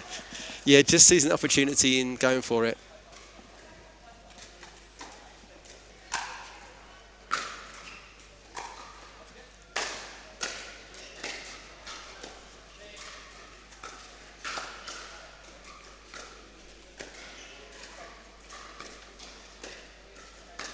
So look at James' position there, literally in the middle of the court. Yeah, I was hoping that Pep was going to come in on a few balls earlier than that when it was going down the middle. But is this a time for Team Pickleball Store to start taking some risks? Yep. Pep going for setting up an Ernie there. Oh no. I think Emma might have felt she was a little bit cuffed by Pep being so close and didn't want to hit him. They were very, very much side by side on that point.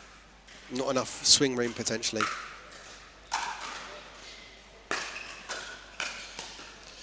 Oh, look at James misdirect there on that beautiful play. Talk about cuffing once again.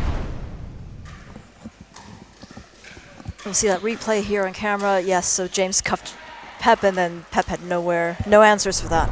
So we're now at 8-5 to Team RAQT.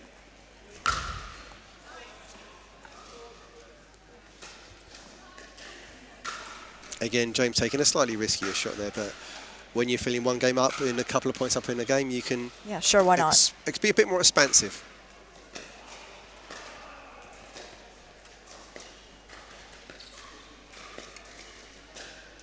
Reset it down the line, Emma.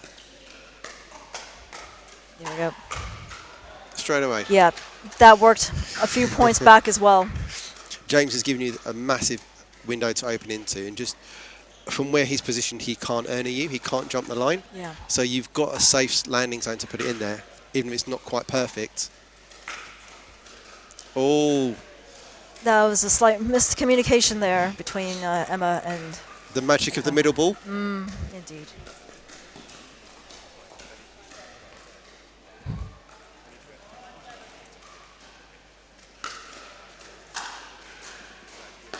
Oh, that's a badness. Yeah, so that's now 10-7 for Team RAQT.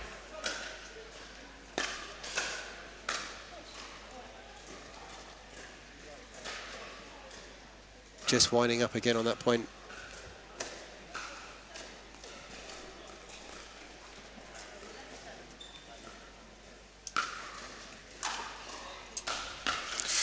Was that a clash of paddles between Jess and James there? I think I heard a little clatter possibly before that stroke. I figured out possibly why Jess is playing right in the ladies and in this. She doesn't change position all day. So she gets the groove of playing on the right. So it's a long game tactic. Potentially. See, Emma went for it on that outside foot, keeping James honest. And stayed in as well. Yep. Is she going to go there again? No, one more. Oh, she was going to go there. She was going to go to outside foot again. But she'd earned it. It was just gone up high enough. Just doesn't quite have that. Yeah. Acquired that skill yet to put that ball away consistently.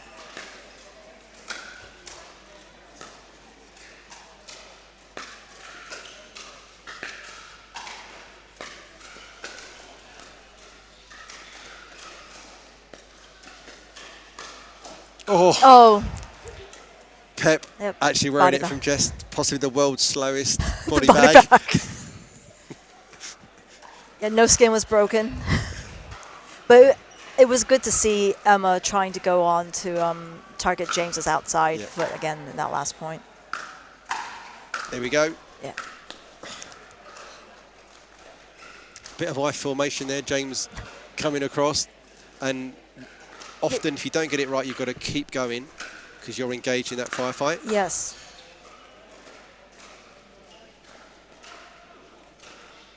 So now back to match point at 9:14. Yep. So let's see how Pep puts his serving, because obviously if he gets it wrong, game over. Oh, and that is it. 15-9 win there to Team RAQT. 2-0 in that fixture and 2-1 up overall.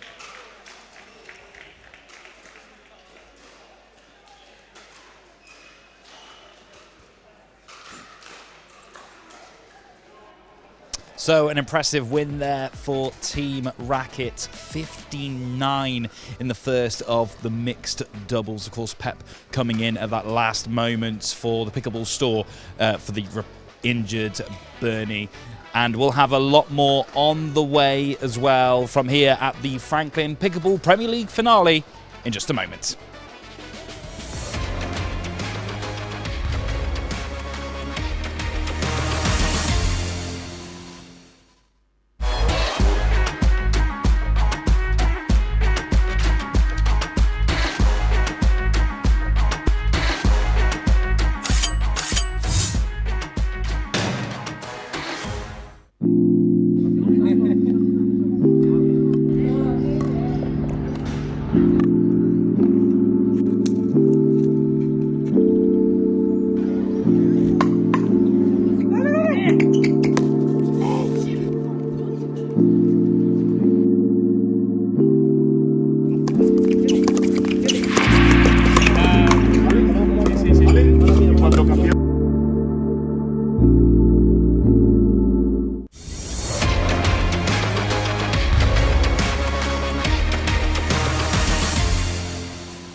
Welcome back. Now, as pickleball grows in the UK, Sam Basford has been flying high alongside it. He is one of the leading players and coaches in the UK and Team SB Pickleball's owner and vice captain. But when he was rushed to hospital last year and diagnosed with a disease 300 times rarer than diabetes, his life was turned upside down. The PPL are using today's finale to raise awareness and funds for the Addison's Disease self-help group, and Sam told us about his story earlier this week. I started playing pickleball in September of 2016. Over the years we've been playing now and seeing all the sorts of different people that have played, you know, regardless of experience, age, physical ability. I started SB Pickleball at the end of 2022. The aim with that was just to provide me a mechanism really to continue doing what I was already doing. So coaching across the country, putting on different events, festivals, tournaments. Love being involved sort of at the grassroots level of pickleball and being able to call it work. I'd been sort of on and off ill for probably about 4 to 6 weeks. Got to sort of the week before Christmas, I think it was the 16th or 17th of December, started to feel really unwell and had an incident fainted in the middle of the night. Ambulance was called and had quite a lot of concern when they arrived. I went straight into resus for sort of 5 or 6 hours, where the consultants did a lot of tests to try and figure out what was going wrong, ultrasounds, x-rays, more blood tests than I've ever had in my life. And eventually they landed on the idea of a hormone deficiency, which was later confirmed to be Addison's disease, which is the absence of cortisol and aldosterone. In the UK, Addison's disease affects about 10,000 people. It's a bit like pickleball, I guess. A lot of people have sort of heard of it but don't quite know what it is or where they heard of it. Much rarer than diabetes, about 300 times rarer. And basically what it is everyone's got adrenal glands which sit on top of their kidneys. One of their jobs is to produce cortisol, which helps you to regulate your blood pressure, appetite, salt, electrolytes. And they've not quite figured out for what reason why yet, but my adrenal glands basically don't work. I was in hospital for a week. I had to have quite a lot of dental treatment as a result of the incident that happened. I lost quite a considerable amount of weight. And for people who know me, I don't have a lot of weight to lose in the first place. So there was a period of recovery. Sort of as soon as I'd processed, the diagnosis and I was getting back to work, it's something I thought was really important for me to do, was to link up with the Addison's disease self-help group. When I was in hospital, they were a vital source of information. They've got an advice forum, which is amazing. And because Addison's is a rare condition, it doesn't often get the masses of funding that other conditions do. So literally any funding is so beneficial for this charity. The research is still ongoing. There's different things they're looking into to make life for people with Addison's a lot easier. So definitely some lifestyle changes and taking stock and things like that, but hopefully moving now towards a point where I'm understanding the diagnosis better and how to manage it, and then hopefully in the future getting back out into competition. A big thanks there to Sam for sharing his story with us. And as he said, if you are able to donate to the Addison's Disease Self-Help Group, it would be very gratefully received. You could do so by scanning the QR code on screen or by visiting the website premierpickleball.co.uk. And if you want to find out more about Addison's disease and the charity, there are details for self-help groups available there as well. Now, before we head down to court, we'll have a look back at those results so far. And RAQT coming into this very impressively up 2-1 overall against Pickleball Store, who, let me remind you, has been the top seed throughout the tournament so far, ever since round 2 in Norwich. So RAQT with 2, Pickleball Store with 1, and on the way, men's doubles for you as well. Representing the Pickle Store, Pep Giuliano again alongside Emerson Gregory. Of course, Emerson Gregory, 15 years old, heading into this semi-final. And then for RAQT, it's going to be James Troudy and Dan Wren representing Team RAQT there. So again, Pep and James battling it out once more, but this time supported by Emerson and Dan. Pep, struggling so far, hasn't found a way to combat against James in this tournament. He's going to need to find some answers soon if Pickleball want to level this all back up to a piece as we head into this semi-final once again. And we'll head things back over to our expert commentary team in the form of Doris and Rob. Thanks, Dave. We're just looking back to get started underway here. First run out on the show court today for Dan Wren and Emerson Gregory. Thadia just having a quick pep talk to Emerson. We can see, and obviously Dan and James discussing strategy here. And with the team of James and Dan, Dan's a lefty, so perhaps that's another weapon that Team RAQT has got that Team Pickleball Store will have to contend with. Certainly the middle ball was going to have some power through it, but also when you have a lefty-righty combo, the outside wings are always accessible as well. So often it's a case of playing with a lot of width rather than keeping the ball narrow and trying to access those backhand wings. Interestingly, in the Woking fixture, James and Dan ended up stacking in the second or third game, and things weren't going quite well, and actually they ended up actually having to unwind the stack in a rally scoring scenario and actually end up winning that fixture. They found that the strategy was to try and target Dan, and actually putting Dan on the opposite side made a huge difference. On left. Yeah, put Dan on left, which is not the convention, and they actually had to fix that on the fly and unwind the stack and do all those kind of things to make it a lot more challenging, positionally wise, to do that in a rally scoring game. It's so rare to see that, but strategically it worked. So we're just about to get underway. Pep Giuliano to serve, playing on the right here, with Emerson playing on the left. 0-0, Pickleball Store to serve. 1-2 behind in the fixture.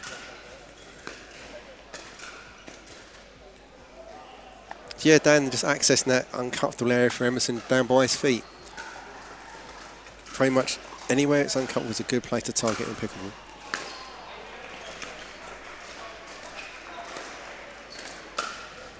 Great counter there from Dan Wren. Such quick hands there. Dan played table tennis when he was younger. So you can see his comfort with those high balls at the net. 2-0. Just pulling that one wide. Dan can hit a ball hard. And you can see here how compact his technique is. Yeah, I think he's just going to keep aiming for the lines. 1-2.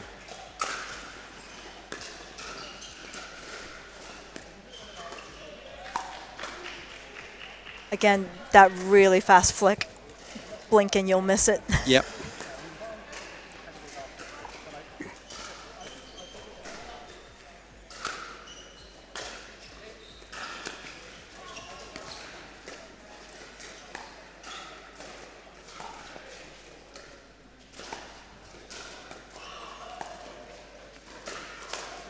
Oh, Emerson had the opportunity there.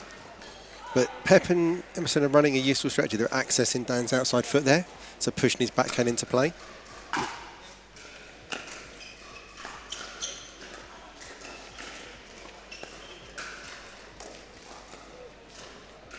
I think that was another attempt there to get to his outside foot. Emerson just speeding up there to get something a little bit interesting on that. So 5-1. Quick start off there for Team RAQT. Oh, that's such a good disguise on there. Pep just not ready for that crossing his midline. Anytime the ball's crossing the middle of your body at pace, it's hard to control.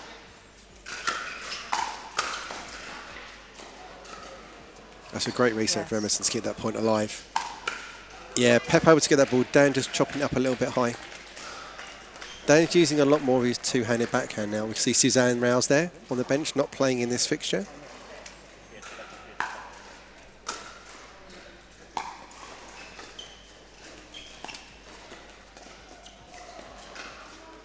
I'd like to say a hello on Suzanne's behalf to Arthur, her grandchild, who's just recently been born. So she spoke to me earlier on that. Congrats to Suzanne. Oh yeah, many congratulations.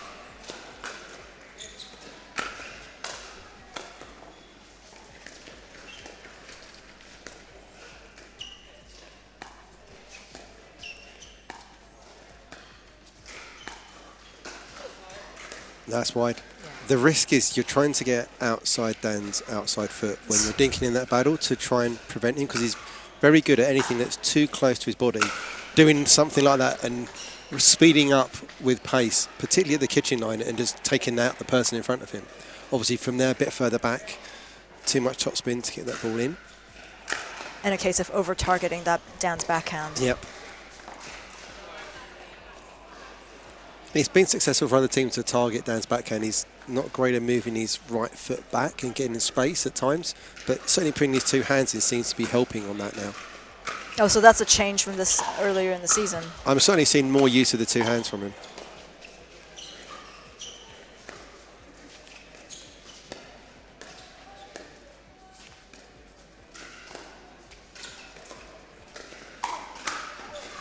Yeah, a lovely misdirect there from Dan to get Pep on the move and give James a kill shot. A lovely combo there run by Team RAQT. And 10-3, Very quick off the mark here. And they're switched up. Again, James probably overdoing a little bit too much there. But again, 10-3 up, you can do that. You can be a little bit more risky.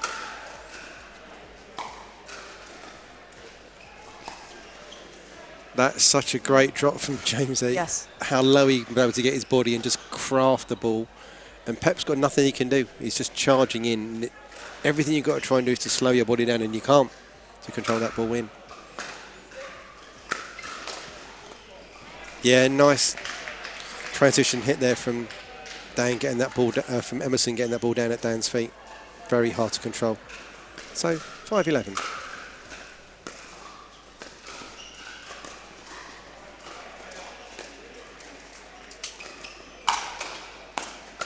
That's great play from Emerson to enable that. He just was able to push that ball wide to James's backhand.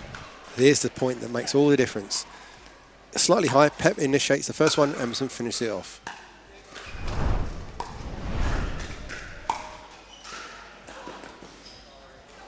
Yeah, the window of opportunity for Pickleball Store to find that gap in the middle, it's there only for a microsecond, and if you don't capitalize on it, it's gone.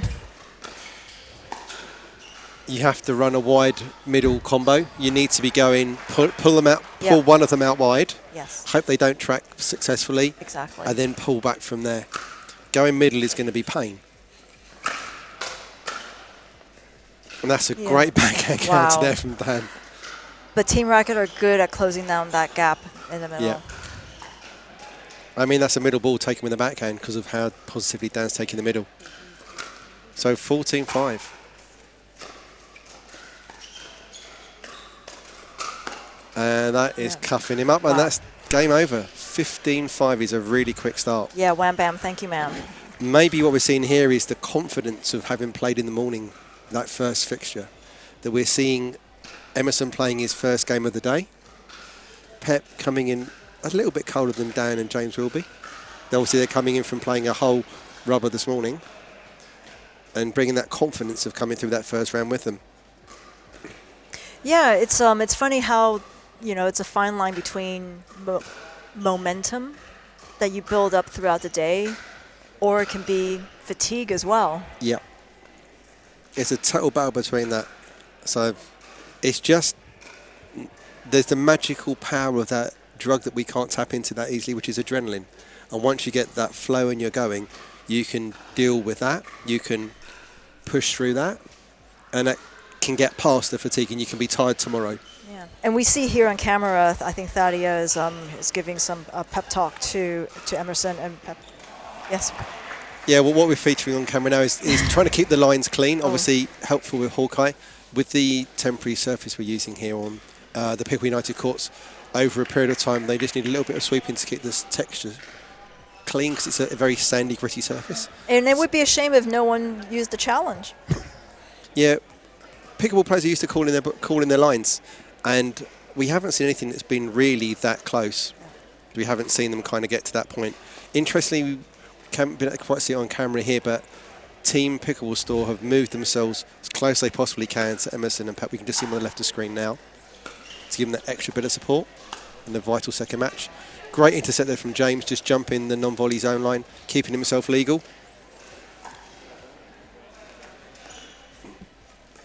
So 1-0.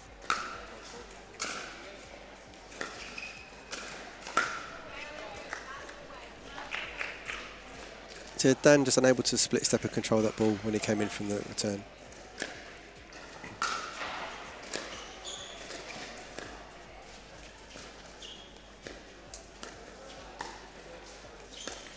Oh, Dan just did a little bit of a misdirection. I thought that was going down the line, then he just changes it again. Maybe he was in two minds on that shot. 2-1 to Pickleball Store.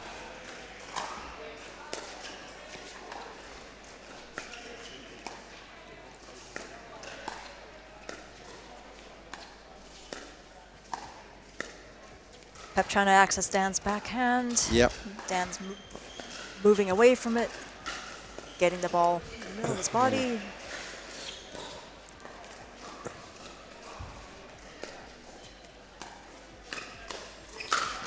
What a Wow, first wow. reset for Emerson. I mean- but that wasn't coming back after the second one. Really nice rally though. Good demonstration of quality pickleball there. Yeah, you That's see- an unbelievable reset from Yeah, Emerson from on that first one. yes. But once it's back up, there's not a lot you can do. Emerson had no right even getting that back. And it looks like a rudimentary dink error there, just we were coming back into vision from Pep. So now 3-2 to Team RAQT.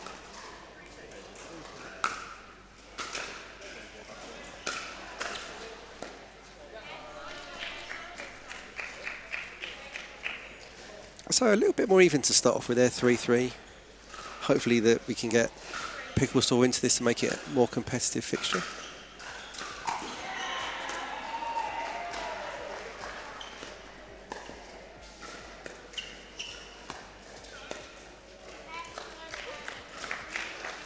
Now, when we were talking about the women's, the previous mixed doubles, trying to access James's backhand on the cross court, yeah. Here's this would be another good opportunity to do so. But he doesn't need it. Dan is doing a really good job of being under a lot of pressure. He's seeing 80% of the balls Yes. here. James is seeing very little. James also knows his role. If it's up, I'm finishing it. Great put away there from Emerson. Lobgate, UK lobgate didn't work on that one. Was that even a lob? I think he was attempted to be. We'll be generous and say it was.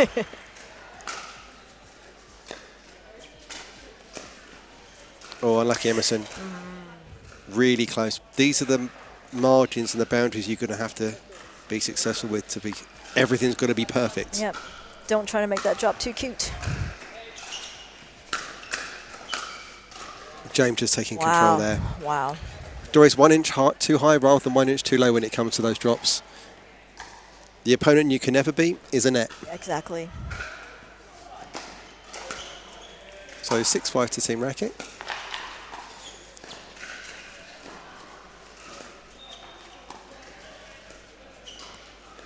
No, go cross court on that one, Emerson. Pin James back. Yeah. They are absolutely afraid. Just squeezing down that court to such a small window. James and Dan. Yep.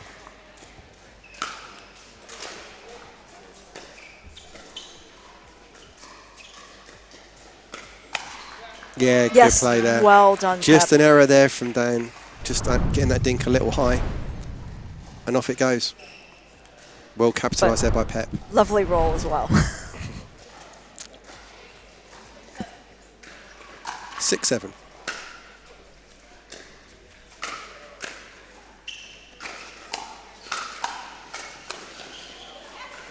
Oh, just long. Oh no. Come on, let's challenge. I wouldn't waste that one, Boris. That's far too far. I know we all want it.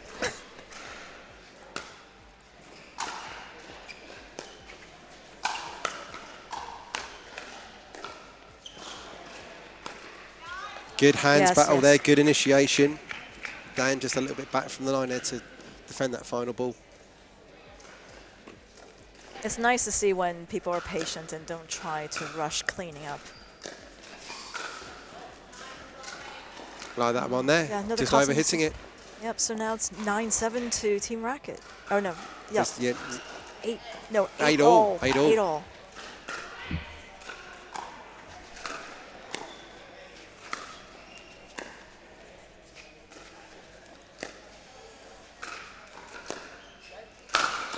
Oh. You could always see James licking his lips before he hit that final volley. Absolutely ready to go for it.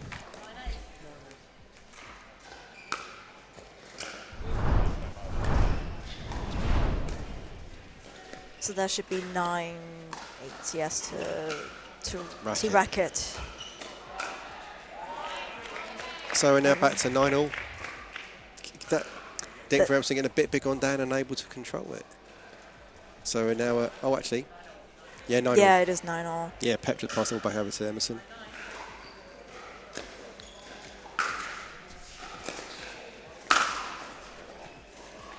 Another powerful smash there from James. The margin of error is very, very small when James is on that side of the court. And they don't really seem that bothered that they've that Team Pickleball Store have closed the gap, score-wise. They've got a game in hand, Doris. They've got plenty of flexibility.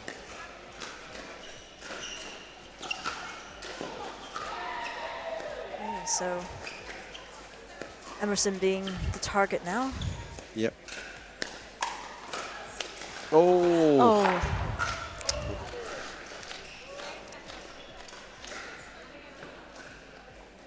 Yeah, Emerson really needs to just steel his nerves now. Perhaps having a little chat with him. The older statesman calming him down. Just tell him next point. That's an incredible stuff from James. Literally just kissing the line. Well, this is good though. So Pickleball Store back in it now, 10-11.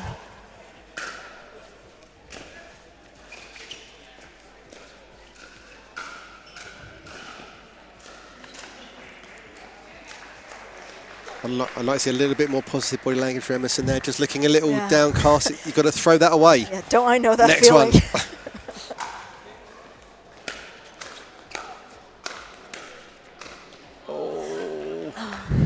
James aerial on that reset to control that ball and keep it down. I mean, Emerson absolutely has to hold his nerve now.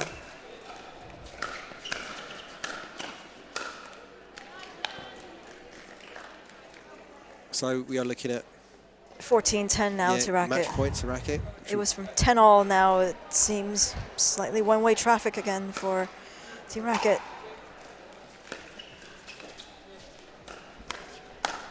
And that is game. Yeah. That lovely backhand counter again. Yeah. So now that's 3 games to 1 to Team RAQT. They just need one more to win this semi-final. There's going to be a challenge coming up, though. You've got ladies singles coming up with Thadia Locke. Yes, you would not, Thadia versus Jess. You would not typically bet against Thadia winning that one, having won numerous English Open and international titles. But it's also Jess can play free again. There's one in the bank. You've always got the second fixture. The thing is, you've got Thadia and Emerson coming in against your B pair for your final mixed doubles match, which would be a big difference. Yeah, it's a good combination of different things coming in. You know, so I still think Thadia. That pressure is on Thadia to get that next game. Playing the next 2. So we're going to throw it back over to Dave in the studio. So a 15-10 win for Team RAQT to make it 2 games, winning the overall match in the men's doubles. That makes the overall results look like this. And who predicted this heading into semi-final 1? The number 1 seeds of Pickleball Store, currently 3-1 down to Team RAQT, who were 5th heading into this. Absolutely incredible performances so far from James Chowdhury and co. And on the way, of course, women's singles. And, well, Pickleball Store, if they ever needed Thadia Locke, they need her now to pull themselves back into this one. So, joining me in the studio now, though, from another of our brilliant pickleball teams, from SB Pickleball, Peter. Thanks for joining us in the studio. Thank you very much for having me. Now, you guys were playing in the quarterfinals earlier on. I mean, yes. I don't know how much you want to talk about it. We can talk about it. It's all right, it's all right. Being part of SB Pickleball, we've become a slight custom to losing recently, unfortunately. But look, it was a good game. Very, very close in the fourth to take us 3-all perhaps to a dream breaker. We unfortunately lost that one, and then we've got a little bit worse. We've gone down here. I think we used all our energy in that first quarterfinal to finish 6th. But you can't win them all. And look, it's been a great first season for you guys anyway. I mean, this is a team that are new on the scene, getting involved with everything, you know. So, I mean, it's great to be part of it, right? Absolutely. No, look, pickleball in the UK is something that's exploding, and just being a part of something like this, being able to play with people like this on a regular basis and be competitive is all you could really ask for, really. And being drafted was an honour. Fortunately, so my cousin is SB of the SB Pickleball, Sam Basford, so very, very happy to be on that team. And yeah, it's been really, really fun. I've loved the first season and really excited for season 2. And of course, we heard from Sam earlier on. We're just going to put that QR code back on screen again to donate to the cause, the money that he's helping to raise at the moment. How is Sam doing at the moment? He's fine. He's currently in the Netherlands, actually. He is coaching. Lovely. So actually he's really back to pretty much full health now. He's my cousin. I've known him very long. I'm the person that got him into pickleball, would you believe? Amazing. 8 years ago. How do you feel about that now that where he is? I like to tell everyone, to be honest. But no, I played with him for a very long time, and I watched him, sounds bad to say deteriorate, but quite quickly over, from July through to August and September. So, when he actually found what was wrong with him and a cure is there, it was really lovely to see as a cousin, as a teammate, as everything. So no, he's back to full health, pretty much there, and now being able to coach and help other people get in the game. Absolutely. I mean, he's been such a great supporter of the sport, and all thanks to you helping bring him into it. It's great to hear that he's doing so well over in the Netherlands as well. But I mean, what a day it's been here at the finale as well. It seems that we've just got every pickleball player across the country joining us here in London. It's absolutely incredible, right? It's brilliant. Look, it's so good to see everyone here. You've got the festival, you've got new people coming in. I spoke to a gent earlier who's been playing for 3 months, set up a club near here, and he's come along and he's now, he gets to play, he gets to watch the professionals. It's a wonderful day. It's a wonderful occasion. It's brilliant to play, like I said, with everybody else, play with my team, albeit quite a poor team at times, but also, we had to change a lot of team members and whatnot. I think I'm one of the only 2 original team members that are still playing. Wow. We had someone move to America, we had someone move to back to Taiwan, all over the shop, but it's so good to be here. Really excited to be at the finale, and like I said, that game, just James Chowdhury is leading the charge. Well, speaking of games, let's have a look at the women's singles on the way. And you mentioned it there, James Chowdhury leading the charge at the moment for RAQT, but it's all to play for this next one. If Thadia was ever needed, she's needed now. Thadia Locke is going to turn up. Let me tell you that for free. Thadia Locke, I said that diamonds made under pressure, and she is a diamond. Okay, so I think that Thadia will come through this. The best British singles player, and obviously women's singles player and doubles player as well. Jess is very, very accomplished, but I think it's a very big challenge here. But this is it. Jess loves that forehand drive. It's hard to read. Surely she's going to be relying on that a lot. She's going to try and catch Thadia out. Of course she is. I think that forehand roll can go either way. She hits it very, very hard, and she runs around the backhand. Like, that is her strength, and she will try and use that to the best of her ability. Whenever I would play Jess in mixed, it's try and get her to the backhand, and I'm sure that's what Thadia is going to try and do. And of course, Thadia with an 88% win rate. How is Jess going to be feeling going into this? I mean, a bit nervous, really. But what Jess can do is she can play very, very freely. For the sole reason that they're 3-1 up, they win another game, they've won. But really, if she loses, she's not expected to win this. That's the reality. It's a free hit. It's a free hit. And I think that going into that, you play free. Thadia is a champion, but champions get tight, champions get nervous. It's that feeling inside, and on such a big occasion, a big day, I think it could make a very big difference. But we will see. Well, of course, Peter, being part of SB Pickleball, you mentioned earlier how there's new recruits among us here in Stratford. Looking forward to season 2. Can't SB wait. are going to be part of it, surely. 100%. I hope so. Sammy Basford, if you're watching, so definitely another team. I said I'd love to be here. I'm sure the team will be here as well. No, it's super, super exciting. It's an amazing event and just community to be a part of, and that is what pickleball is. So it's so great that we can showcase British pickleball at the best of its game in such an amazing place, all here in London, to make it happen. Well, Peter, thank you so much for joining us in the studio. Good luck for season 2 as we head to a very short break now, and we'll be back with your Premier League next.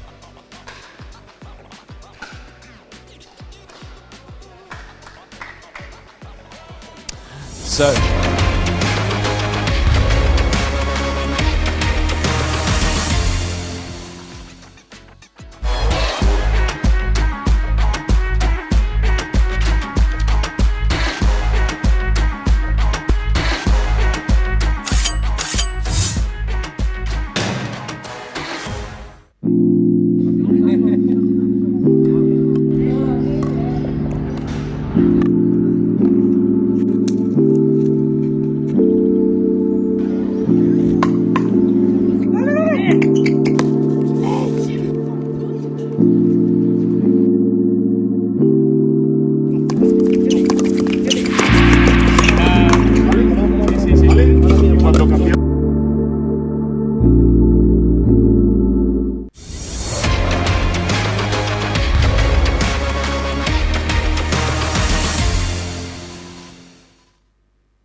Okay, so we're just coming back to the fifth match, and possibly the deciding one for the semi-final between Team RAQT and Team Pickleball Store.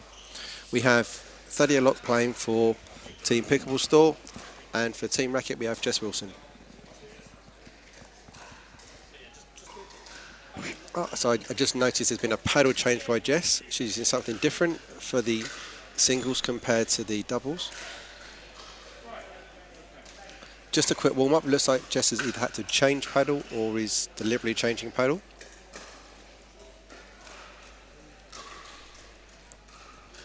Are we underway? Yeah, we're underway. So 0-0, Jess to serve.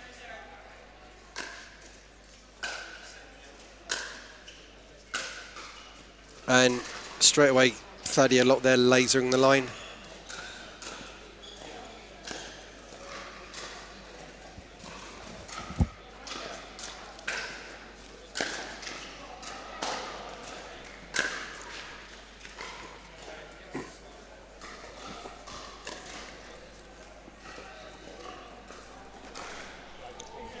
So 2-0, Thadia to serve. Jess unable to get into the net on that one. Just not enough depth from that return and serve. And then she'll be able to get in and follow that ball in. Thadia away to a quick start here. Much better return from Jess there.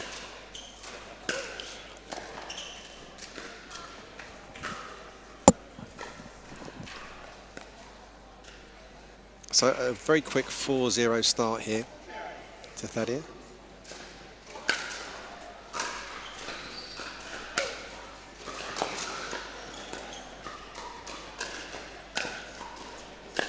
Great coverage at the net there by Thadia.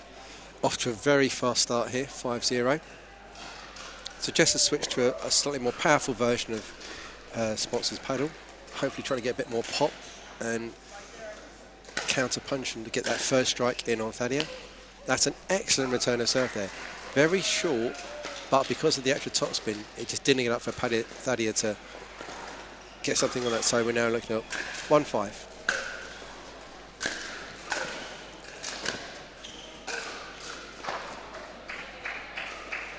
Thadia looking quite comfortable at the moment here. Just getting ahead of Jess on this. I'd imagine Thadia's going to try and put this more down the middle. No, gone wide on that return serve. Oh, just not quite set up for hitting that ground straight from Thadia there. But at 2 sticks up, you can have a little bit of margin for error and be a bit more expansive.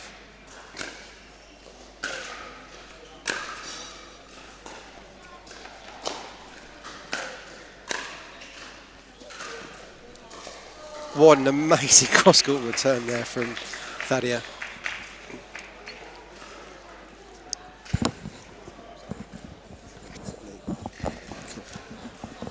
So we're at 7-2 here. Very strong start here for Thadia.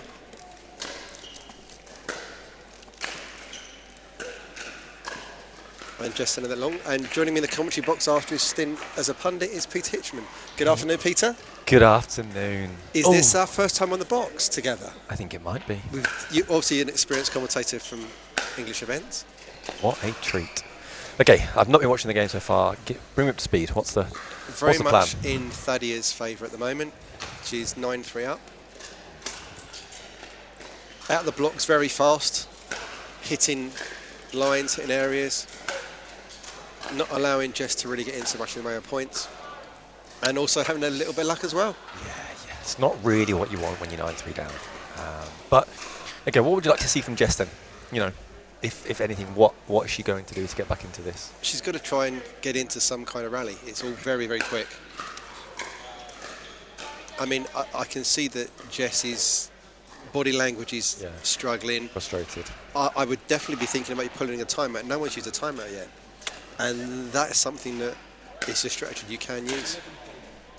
Yeah. Even that's not working in her favour. This is the problem, I think. Do you know what? Actually, in terms of timeouts, coming from a player perspective, and it'd be interesting to hear what you think about this as well, is that your ego can get in the way. I would think that, one more, I can get this. I don't have to stop the momentum, but I can do this. it's still something that I would think I've been, fell victim to it before as well.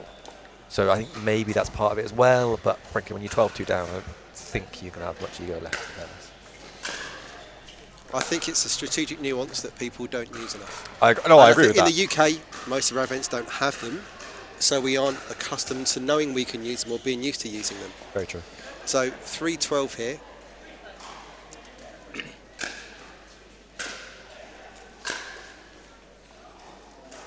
Jess is having to run around a backhand. This is a common thing you discuss when you essentially like to run that. It's giving so much space for Thaddeus to hit into. Against a weaker player, you've got the opportunity to get back into a good quality position, but Thaddeus not going to give you that opportunity. She's going to hit it too hard, too close to those lines to really get you to engage in those points. Very true, very true. Look, okay, but that's the game. 15-3 has flown by. Don't get me wrong, I said Thadia Locke is the favourite here. She's expected to win, but that was a dismissal, never mind a match or a game. So, okay, we're game 2. You're James Chowdhury right there. What are you saying to Jess? I'm just saying to her, hang in there. Just play one more shot. I think that's it. I think you can't do any more than play the next point, play one additional shot, and just keep going, because it's not always on your paddle. It can sometimes be on your opponent's paddle. Now, Thaddeus is a very strong competitor. She is. She's used to winning. She's used to playing strong and hard. But you've got to be confident in what you can do. Very true. You've got to play your game, and Jess Wilson's game is a big forehand. It's big drives. It's quite good passing shots as well. So, I mean, what I'd be sort of trying to say to Jess is, go for it. Hit a big serve. Hit a big return. If it goes out, fine. But can't be timid. Go big or go home. Exactly. When you've lost 15-3, that's all you can do. Straight away, we've seen it. A different strategy. Straight away, Jess is into the net, hitting that hard return, and relatively central. But that doesn't give Thaddeus a line to hit down. Agreed. It's got to go wide. So. But then Thaddeus will laser a pass and shot past through, and it's like, yeah, it works for one, but not for the next one. I mean, I played against Thaddeus in a Dream Breaker. Please don't remind me, Peter, because I was there with that. Goodness, you were there. And after the point, unlucky. And really, I said the passing shots are brilliant either side. So really, I think a big deep return down the middle here would serve Jess best, and into the net. You've got to put the pressure on. That's gone. See, that is the problem. You play the Annalie Waters tactic, because obviously Leah John's had a huge amount of success pushing Annalie down the middle to take the passing shot away, and you've got a cross-court pass short. Do you know what I'd like to see? A lob. I'd like to see Jess just, mix a lob in there. Why not? Unless she's getting the perfect ball onto her paddle, she's not really being able to pass Locke at this point.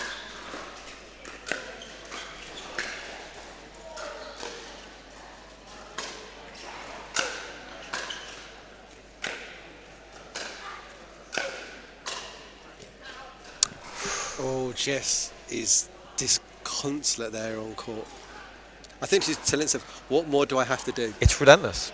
I mean, that is what pickleball is at this level. It is relentless. You don't hit one winner, you don't hit two, you hit 5 or 6, and then you might just about win the point. 5-1.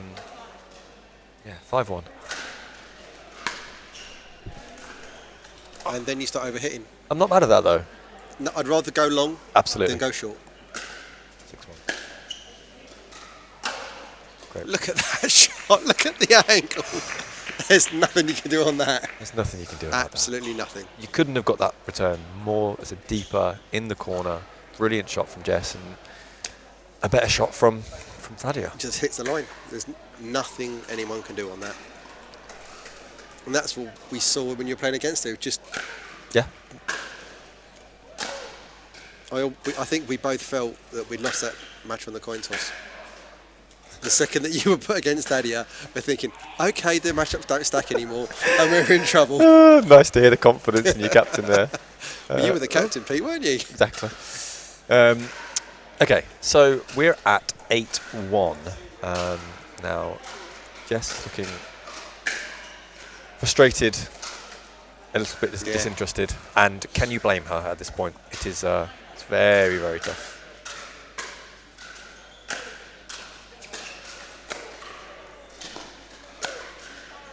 Oh, this is not what you need, is it? No. 9-1 down. I mean, I've seen really good players pickled by Thadia.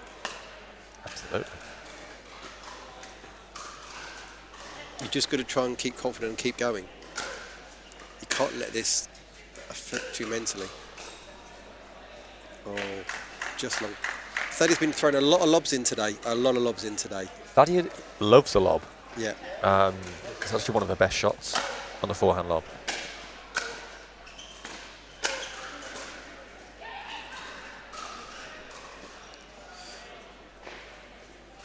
Reset, Jess. Reset. Focus. Indeed. 11-2. Pressure. It's hard. When it's like this on you, there's not a lot more you can do, is there? No. That is just pressure.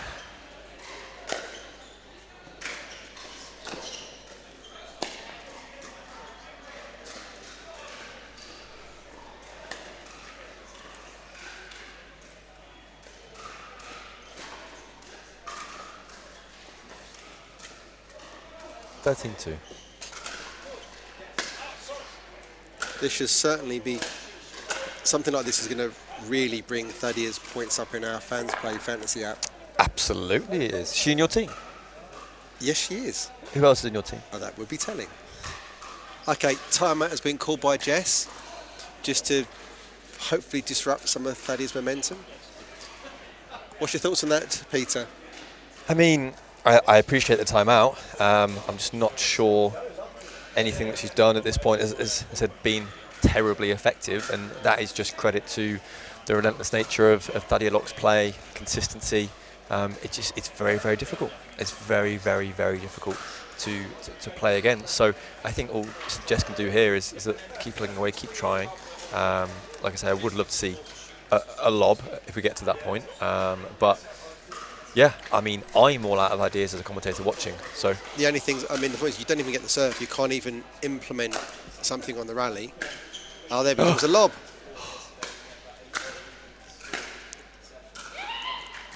And that's game. Yeah. 15-2. Jess almost looked she was glad to be put out of a misery. I think she was. Reaction on that one. 15-2. 3-2. Team Pickleball Store with the win there. Everything to play for in the final match. Everything to play for indeed. So we have Emerson and Thadia playing against Dan Wren and Mercedes Baxter-Cheery. So that is. So Dave, let's go back to you in the studio.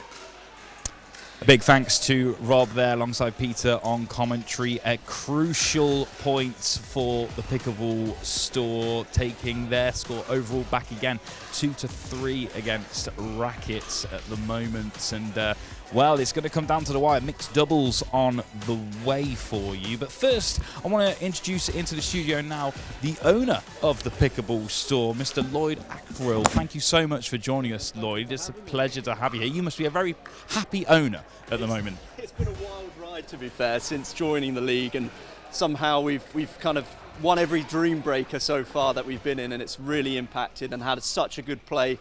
And you see the guys out there 2-3 down, hopefully they pull it back, come back to 3-3, and you'll see another dream breaker. Well, this is it. You guys have been number 1 seed the whole season, all the way from Norwich until now. But then number 5 seed RAQT, they're pushing you guys all the way. And you mentioned dream breaker there. Yeah. If RAQT get another point, we might not even see one.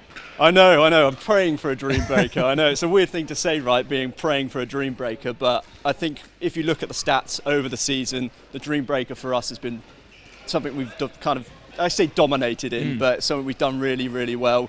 With the likes of Thadia, with the likes of Emerson and Pet, very solid players. Emma's been standout as well, with So yeah, what a performance they put in all season. So glad to come to every single event and just see not just the kind of professional progress of the players, but actually them personally progress as well, and the confidence they build up to be playing on a stage like this now. And the league, from when myself and Rob were on commentary in Norwich to the actual setup you've got here today is amazing.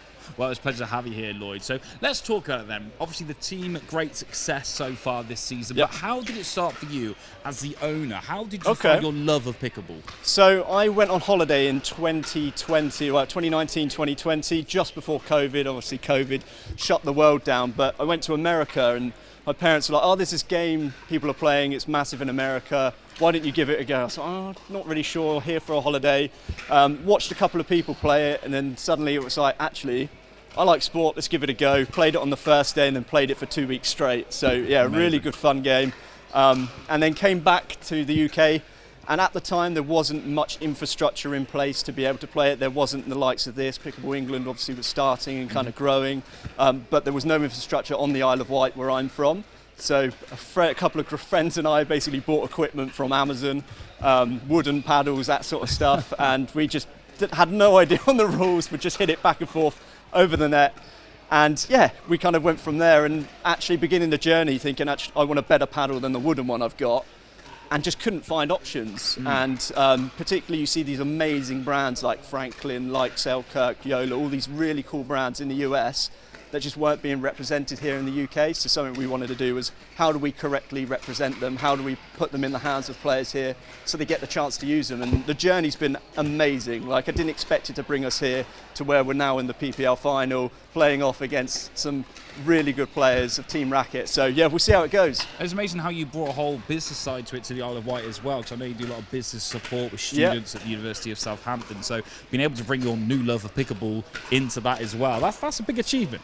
Yeah, it's been amazing, to be honest, and it's very, very rewarding. I think the biggest thing for me, like, helping the students. I don't know if you can hear the viewers watching, but I've lost a bit of my voice today. I've been presenting all weekend with the team over at Southampton University, teaching students that want to start their own business or potentially explore entrepreneurship, and just giving them the tools and skills that they need to be able to be confident in their decision making and go out there and just give it a go.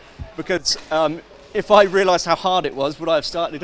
Who knows, right? But actually making small steps every single day has been what's kind of led us to this point. And it's the same within the sport as well. We make small steps within the sport and suddenly we're in the final or semi-finals, hopefully the final.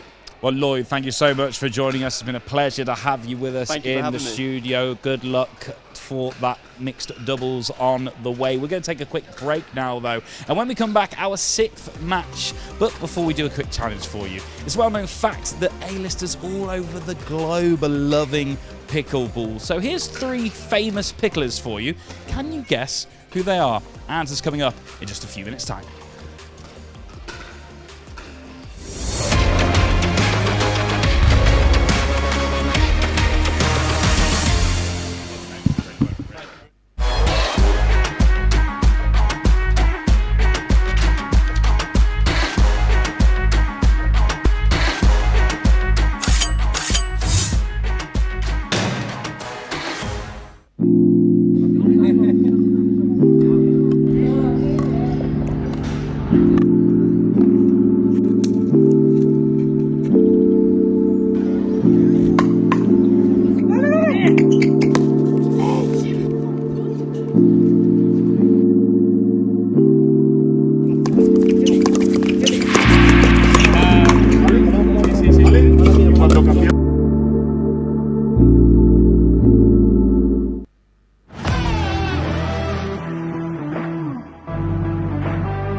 So welcome back once again. Before the break, we asked you who are those famous faces, those famous picklers. The answers: Mr. Jamie Foxx, Taylor Swift with her brand new album, and Emma Watson as well. 3 famous picklers for you. Well done to you if you got that right. Now today we have a capacity crowd here in Stratford. Let's go and speak to some of these pickleball fans. Hi you guys, are we enjoying the action so far?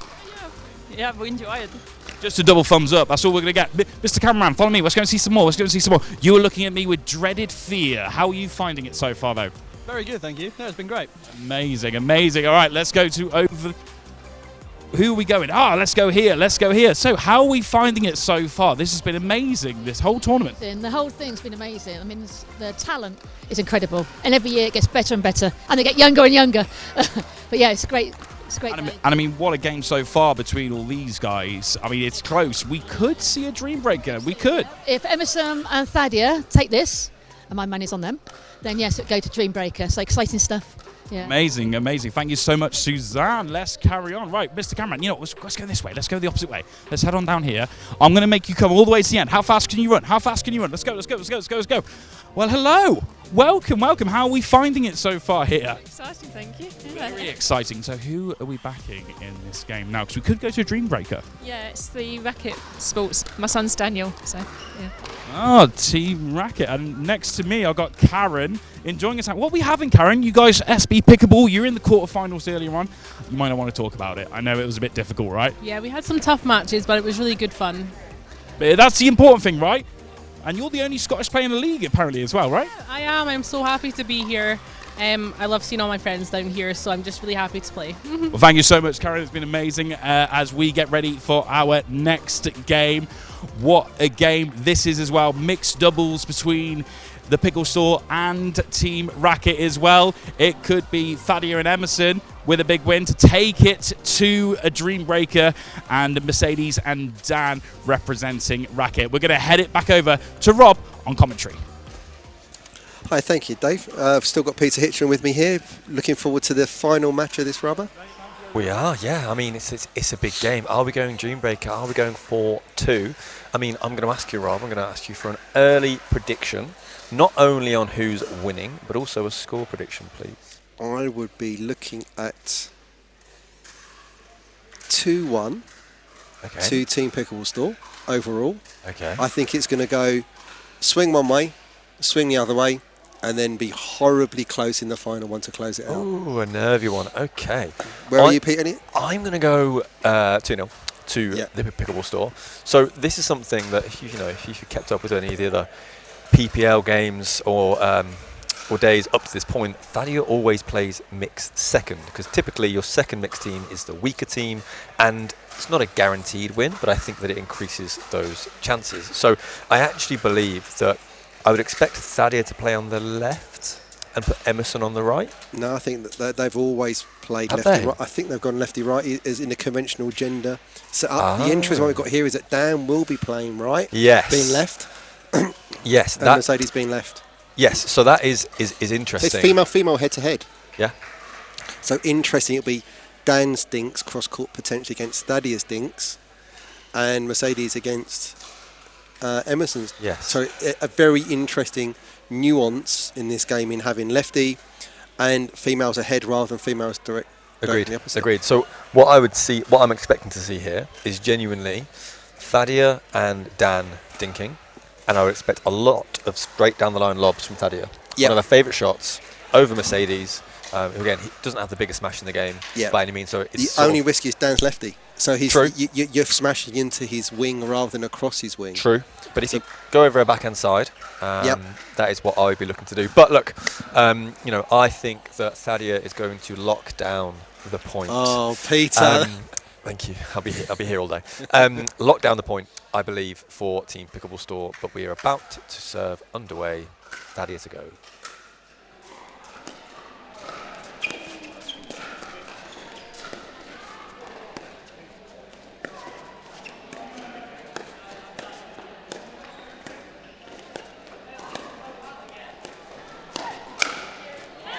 Great pick up there by Dan. Cover in the middle. Indeed. Actually, Dan's sitting very big on the middle, isn't he? I think that's the James Chowdhury effect really telling him to. He has to go big in this game while playing with Mercedes.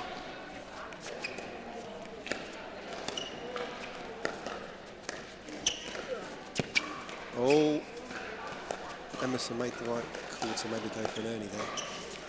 Good defence against that by down.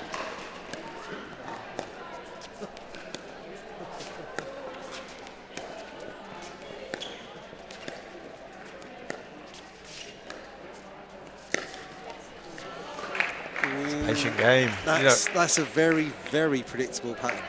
Absolutely. It's just back. There's nothing changing on those things.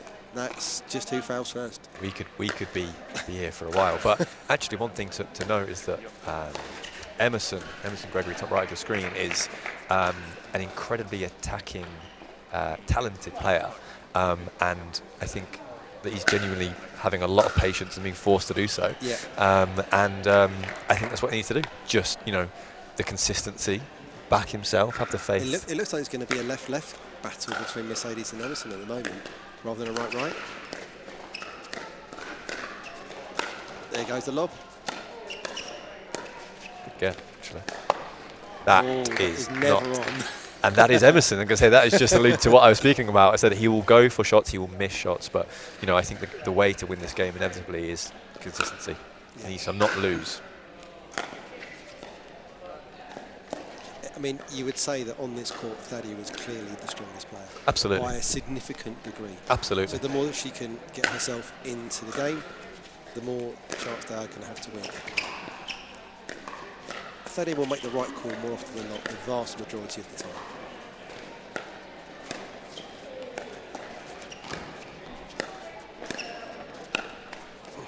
Well played, Well Mercedes. done.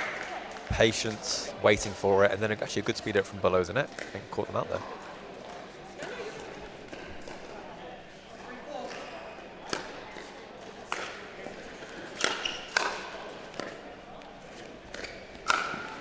Oh, I'm not mad at it though. I feel like he's got to. They're going to have to win some points. He's got to. Like, you've got to force the issue, make them to appreciate that Danny's there, forehand in the middle. He will come across. 5-3.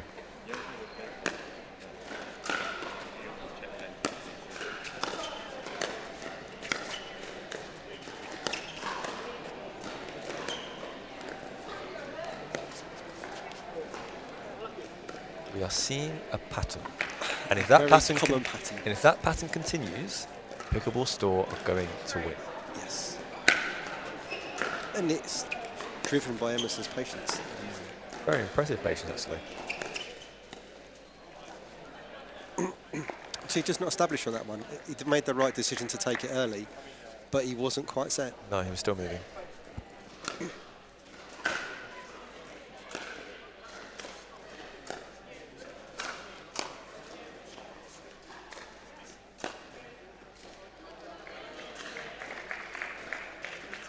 Okay, we're at 7-4. Thaddeus not getting a lot. Thaddeus not really. A lot of ball. But in fairness to Thaddeus, I think she just said to Emerson, "Look, you versus Mercedes in this battle. Back yourself. Like, I'll do my job and let Emerson play, and by doing that, it's working."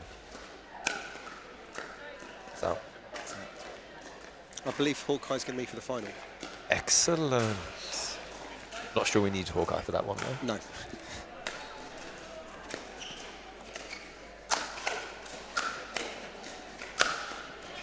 Well played, Daniel Wren. Dominant there in the middle. An infamous forehand does Dan. And really close to the line on that. It wasn't with much margin for error on that. Close to the line means perfect. Back to that pattern again.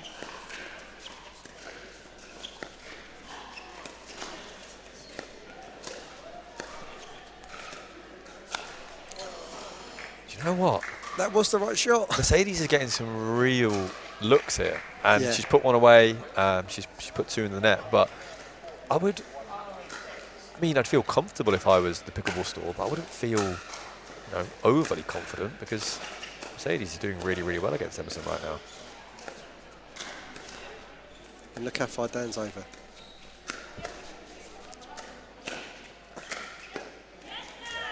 Nice. I've not seen much going behind the middle player. No. And it's weird because they're not in this configuration. There's no way that Dan can go for the Ernie. No. It's so off it. It's such a ball that they're just not seeing. Afraid to, and there's so much margin because there's so much room to hit it into when they're that big on the tee. Shot. Unlucky there from Mercedes. Good defensive work there from Dan, picking it up off his toes. So we're at 9-7. Close.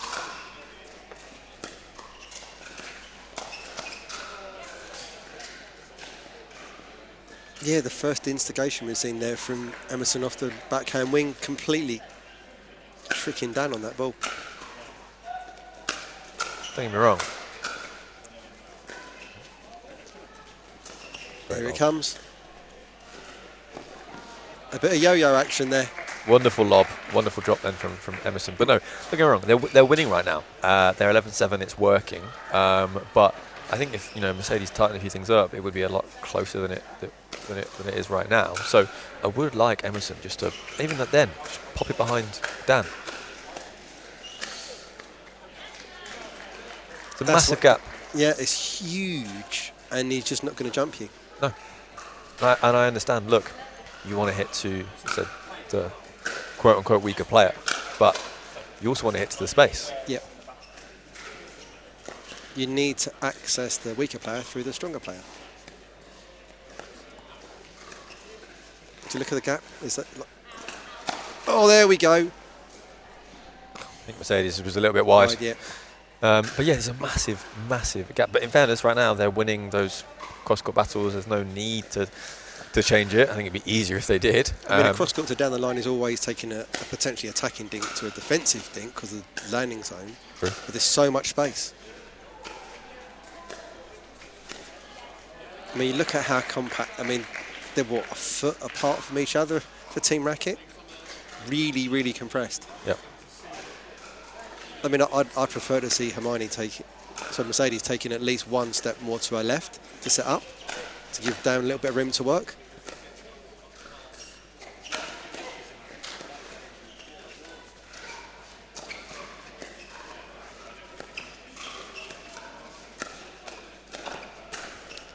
There's that back, there's that behind Dan, and off we go. Exactly. It's almost like we know what we're talking about, Rob. Yeah. Almost. Okay, look, we are at game point now. It is 14-8 Pickleball Store. Thalia to serve.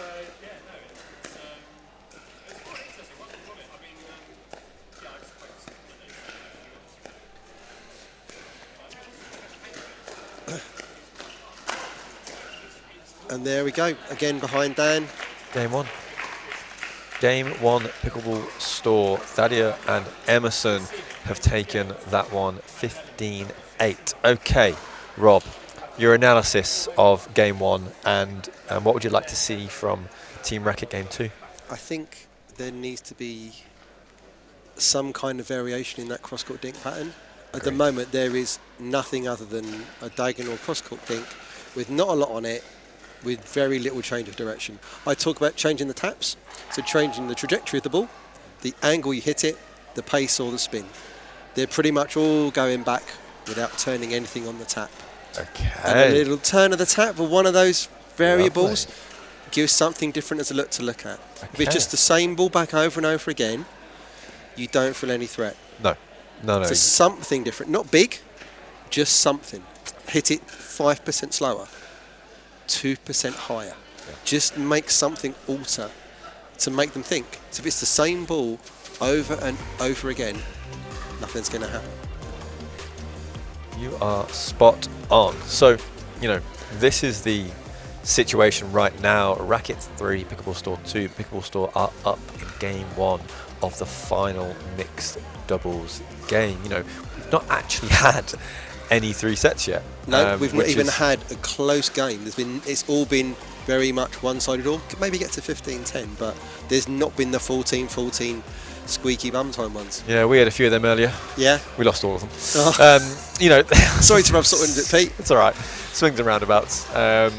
But look, game two, this is what I would like to see. I would like to see Mercedes actually has quite a good speed off the bounce because she bends her knees really, really well. Yeah. So actually on that backhand side, get into that pattern, don't get me wrong. And then go up the line. Then just hit the ball at Thadia.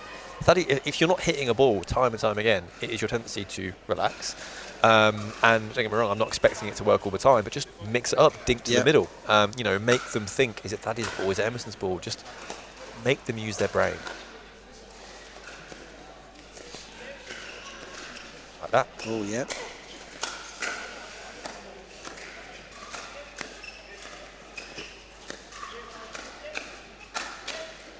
Yep, there we go. Well played. I like that. You can take some risks here.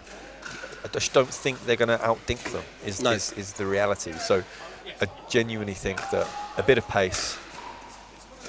Mercedes two-handed backhand looks a little new, if you know what I mean. I think it is. It doesn't. It's kind of like it's not quite got all its flavours yet. It's not got all the shades. It's a work in progress. It's not. And if you're Team Pickleball Store, just keep mining that.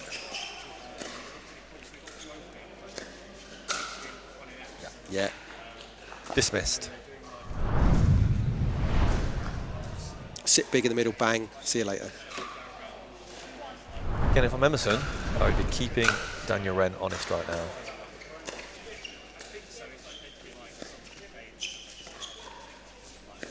Look at that gap. Yeah.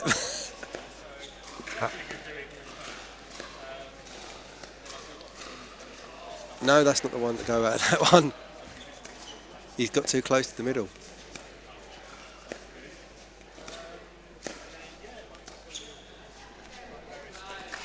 Yeah. Look, it's a pattern and it's quite relentless, but it's just not a pattern that Team RAQT are going to win. Yes, Dan can come over on some because clearly he doesn't have to worry about his line whatsoever because they're petrified going down there. But again, it doesn't really matter. It's just not a pattern they're going to win.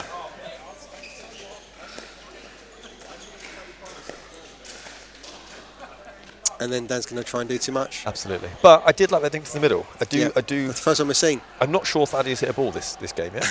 But we're at 3-2. Pickleball Store. Yeah, and you don't need stuff like that when you're in Team RAQT's situation. No. You don't need a net cord. Good little flick there from Emerson. Yeah, quick hands. Oh. First one, she's it. Yeah. No, second one. Second one. She hit one in the first game. Not her best. First shot of this game, though. Oh, sorry, yes. Yeah. Absolutely. Yeah.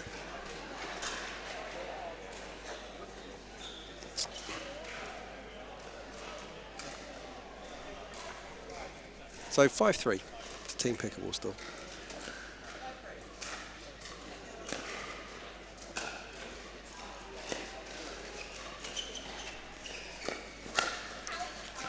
Ooh, that was ambitious from Mr. Emery. Yep. Emery? Emerson. Emerson Gregory. My apologies. That's the Aston Villa manager.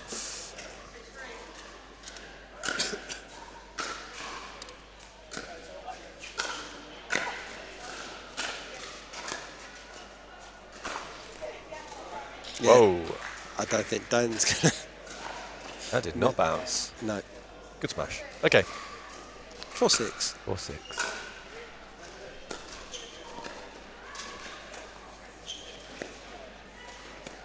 Yeah. Oh. Just seemed to die. Did he kiss the net? It just seemed to come a little short. Forcing Mercedes out of that two-hander. Oh, and again. Yeah.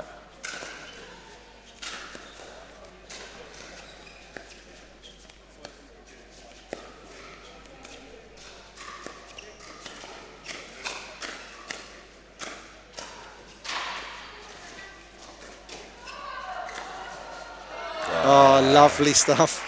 Finally. Put it where he's not. Finally. Good shot from Emerson there. Game and a half in. Yeah. At least they hit one. Yep. You can't be picky. And also they're winning. Yeah. Are you saying they're maybe making it respectable? Oh, done it again. He's done it again. Finally. He's unlocked something. The gap has been realised and noticed. Thank goodness. Okay, 9-4. Running away with this one a little bit.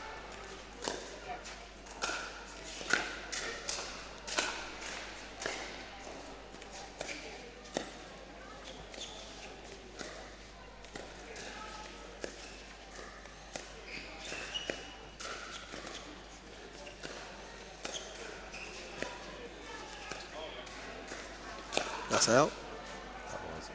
I do wonder whether the two-handed backhand is restricting Emerson's ability to be creative off the bounce on his backhand wing. I mean, I guess it depends how you want to dink. Yep. Right now, with the great respect, it doesn't need to be super creative on a backhand dink. You can just get it back. I just grind it obviously out. maybe it's creating difficulties in accessing the backside of Dan, getting behind him. I understand that. Yeah, I think if they run across his body a little bit more, perhaps a bit more of an opportunity. But right now, it's just relentless at Mercedes. Yep.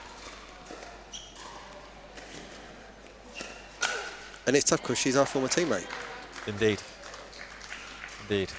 And improved a huge amount in the past 6 months. Okay, good speed up from Dan, down the middle. 6-10.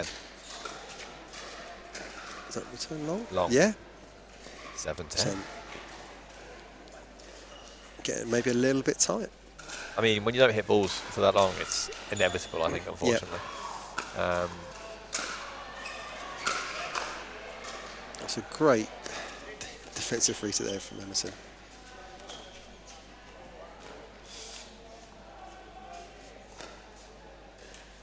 Maybe some tired legs there from Mercedes. I mean, she just bends the knees a lot, to be fair. And it's important to get that backhand up. You've got to use those legs. If it's over and over again. Oh, that's the pressure. Yep. You know, if they're winning that, does he try and hit that hard for a clean winner? No. No. That's the pressure.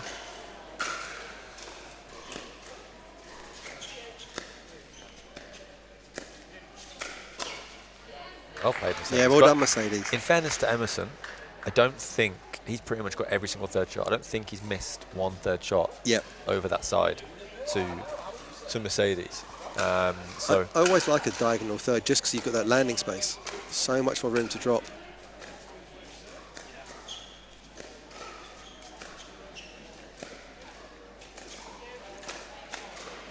Oh, I love that misdirect in disguise. Great shot. He's tricky. He's a tricky customer. Oh, the timeout is coming. Okay. Timeout from Team RAQT. It is 8-12. You know, they are 3 points away. Team Pickleball Store. I like the timeout though. I like this little bit of disruption. Make them think about it. Regroup. See what captain can give you. Because obviously, James is extremely strong tactically. He's going to have some insight that's going to help them. Thadia also obviously put some additional plans in place. Probably, I would have said, just keep doing what you're doing. Exactly. No, don't change. Emerson Gregory is her protege. They play a lot together at Southampton. I think a big reason why, you know, he was probably one of the surprise picks of the draft. Not someone that I've really played with either. So, yeah, no, really good to see him in here. But, yeah, no, he is playing very, very well with his mentor and mentee combining well together. So, I mean, I think that, I'm just repeating what I said earlier, we need Mercedes to mix up that pattern, dink down the line, you know, speed up at Just Thadia. dink middle. Just dink middle. Also do that. Just dink in the middle. See what happens.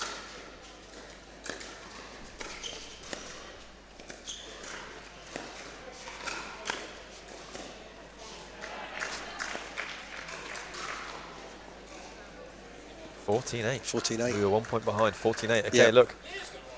This is to lock down the Dream Breaker. Yep.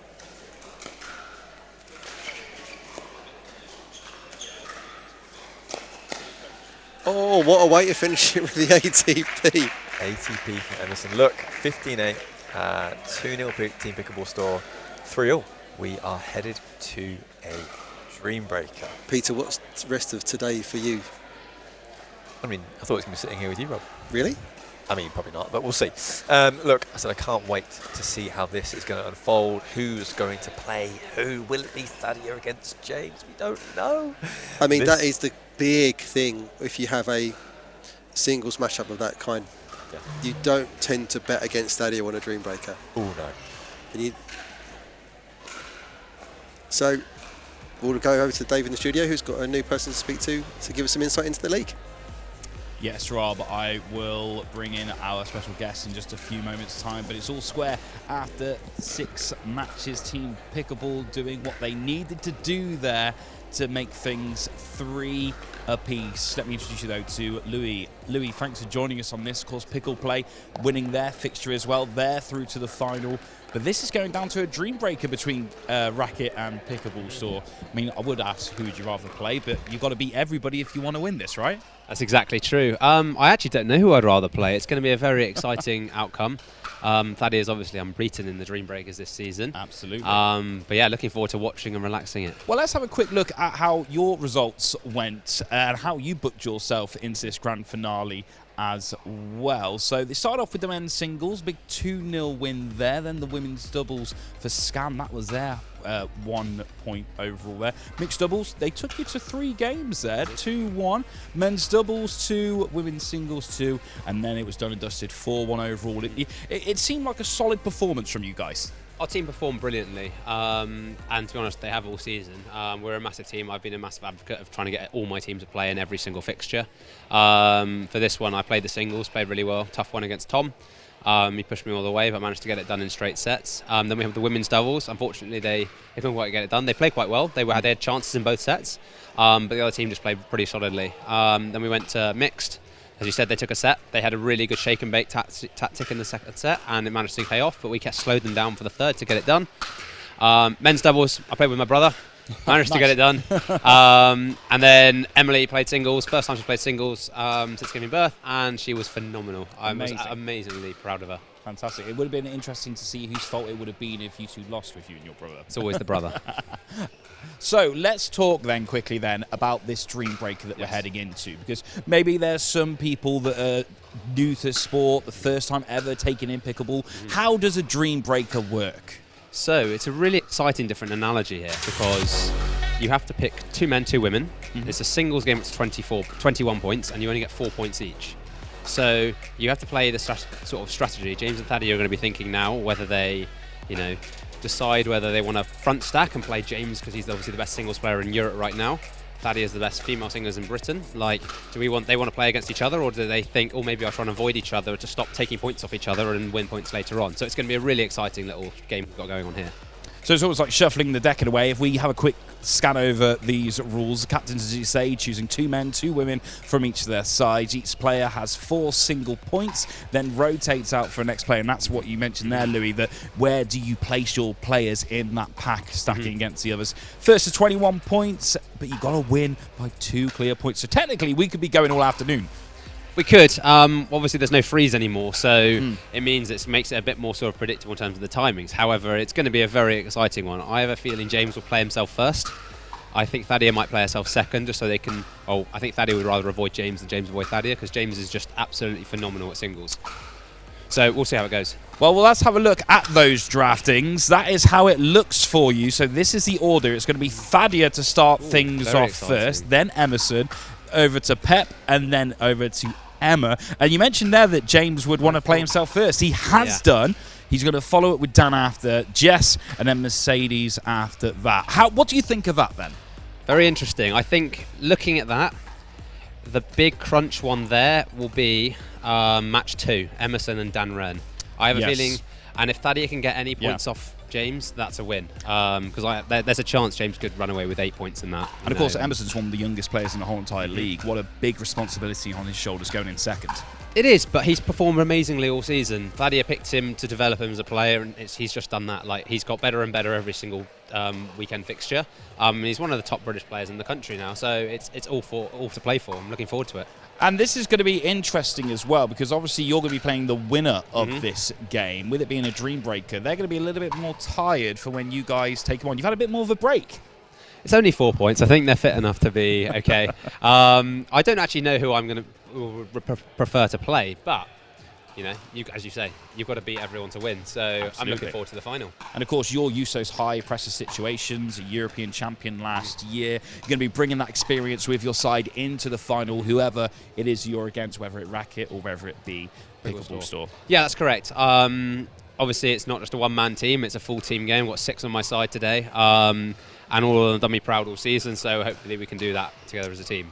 So before we head into this pickleball dream breaker overall, what are those key moments we should be looking out for? You mentioned earlier the stacking of Thadia and James, but what are those other key stories that we should potentially be looking for? So the first 2 players on each side will be playing most of the points, because the way it rotates, they'll end up probably playing 3 times rather than 2, and potentially even more if it goes a longer game. So I think James will want to get to a really hot start, probably try and win the first 4 or at least win 3-1, and then he will put Dan Red in to try and do the same to Emerson. And if they can get sort of a 6-2 start in the first 8 points, that will put them in a really good position to win the overall Dream Breaker.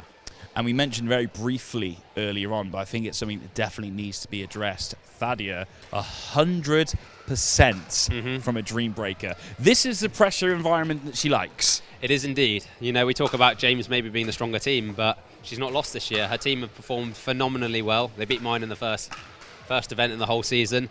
But yeah, she knows how to get it done, and she's done that for countless years since playing pickleball. So she'll see if that experience and team spirit can bring her through. Well, Louis, thank you so much for joining us here in the studio. Good luck for the final as well. But who will be coming out on top in this Dream Breaker? RAQT took it early on, but then at Pickleball Store bringing themselves back into it. This is what they've been doing all season, Louis. But to take us to this Dream Breaker, the one and only, we'll head things over to Rob.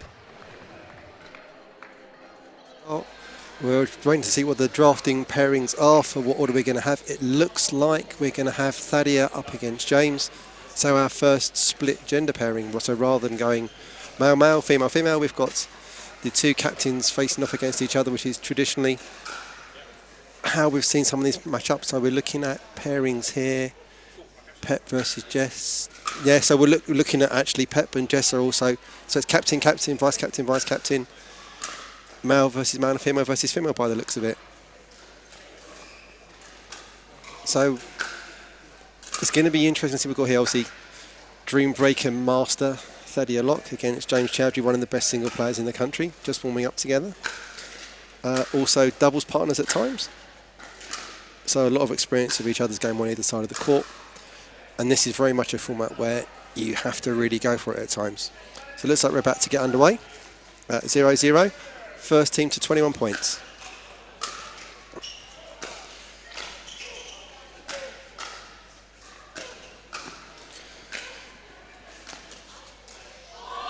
Oh, looks like James just painted the line there. He did. 1-0. Great reaction there from Bernie and Suzanne on the bench for Team Pickleball Store. 1-0 to RAQT.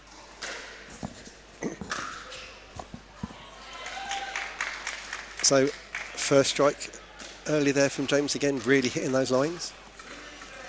So 2 D1 tennis players facing off.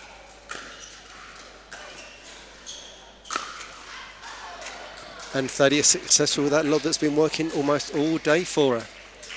Rolling it into the singles format. So 1-2 Pickleball Store.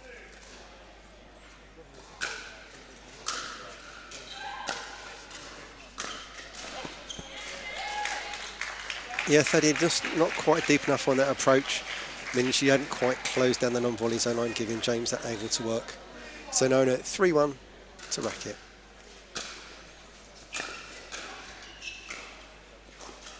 Emerson Gregory facing off against Dan Wren.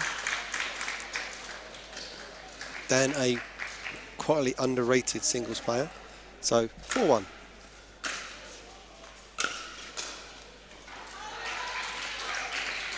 Good play there for Emerson, able to access that angle and giving Dan no chance of getting behind that.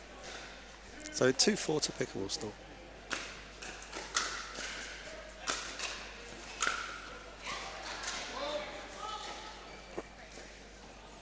So a rogue ball has appeared on court, but it didn't impact upon the rally, so that point stands. 3-4.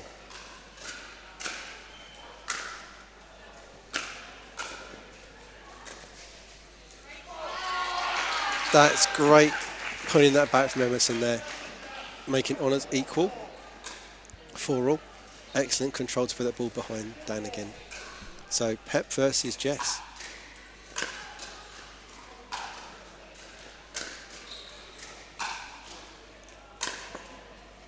This is a much more conventionally looking singles point. Played more as women's doubles tends to be women's singles tends to be played from the baseline more than the men's, who tends to chase the net down sooner. But Pep's staying back on that. Good depth in that return from Jess. So slightly nervy here. Some of these shots that were going in earlier not going through. 5-all.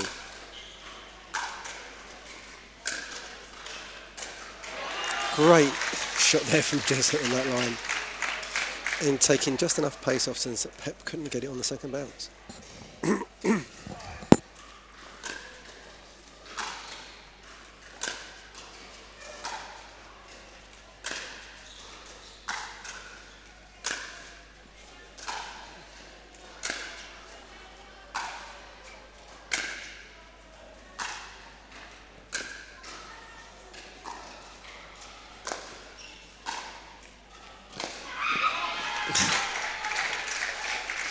A little scream of frustration there from Jess. She thought she had him. Pep just got enough on that ball to keep it in. Very hard to control those balls when you're aerial trying to hit those smashes to slip them away from you. So we're honours even at 6-all. Mercedes up against Emma. Emma to serve.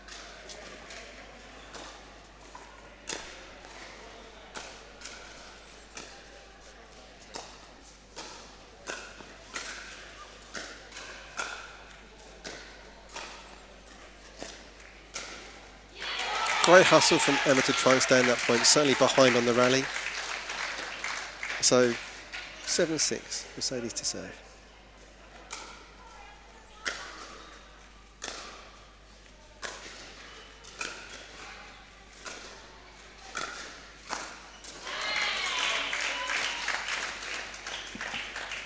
So neither of these ladies putting a huge amount of power on these strokes, just kind of keeping the rally going. Not trying to push too much on it. Great shot there from Mercedes. Was able to capitalise on that net cord and hit a little bit more pace. Get it deep on Emma. So 9-6 to RAQT.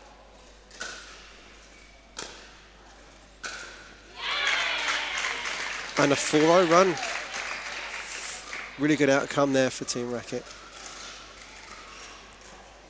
That's it. Pickleball Store keeping Emma strong. So we're now back to that first rotation. Thadia versus James. Oh, and a net cord helping get that first point back for Team Pickleball Store. You'd be looking for Thadia to try and get 3 out of this return. We're looking at 2-2. It's going to be interesting how the next one runs out with Emerson versus Dan. And there's the ultimate competitor of Thadia Lock with the fist pump.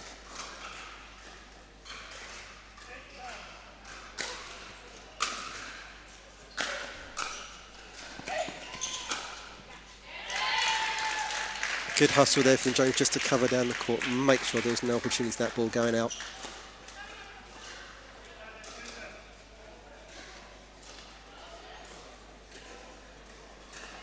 So we're now at 11, so at the halfway point, teams are switching ends. RAQT 11, 8 up. One more point to be played between Thadia and James. James with serve.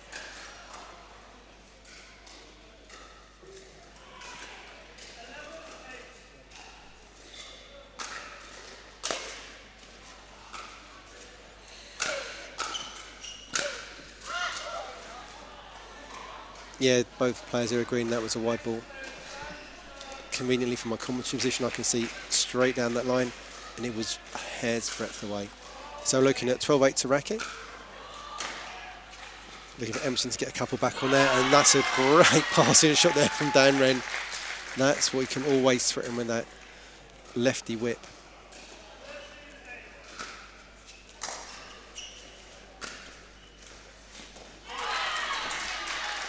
So Team RAQT starting to put the foot down now, building up a sizable 6-point lead. Looking to get at least one here from Emerson in the next 2 points, just to give his team a chance when they come back in. Oh, you can't miss a return like that. But a confident move to around your forehand and try and go for it. So 15-8.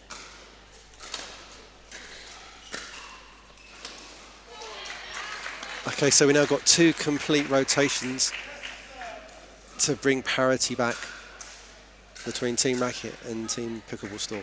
Really looking upon Pep Giuliano here and Emma Rickson to bring this back.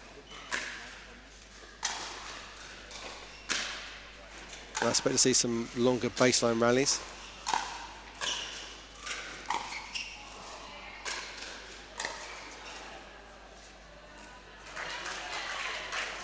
So Jess sees an opportunity to take that net early and put Pep under some pressure, so 17-8.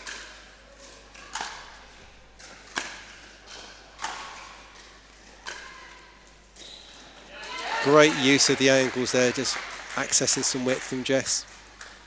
A much different energy on court from when we saw her earlier. 18-8.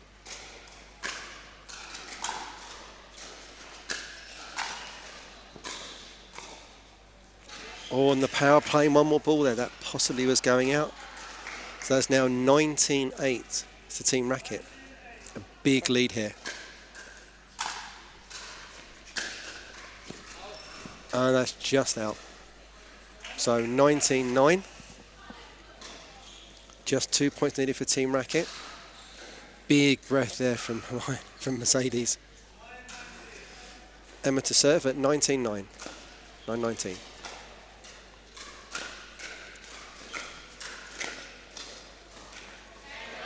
Good hustle there, but great use of a very simple play the way Emma. Just put the ball one way, then the other.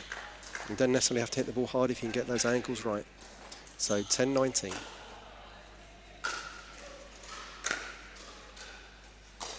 That's a great return. So definitely really deep. So kind of nervy rally here. That's gone wide, I thought. But no, played on. So now at 11-19.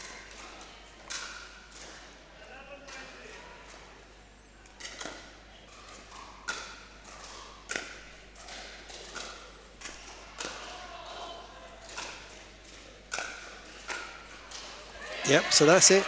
Match point to Team RAQT. It's all on the paddle now. The Mercedes Baxter Chinnery. You can bring this home and defeat the season-winning Pickleball Store on this point.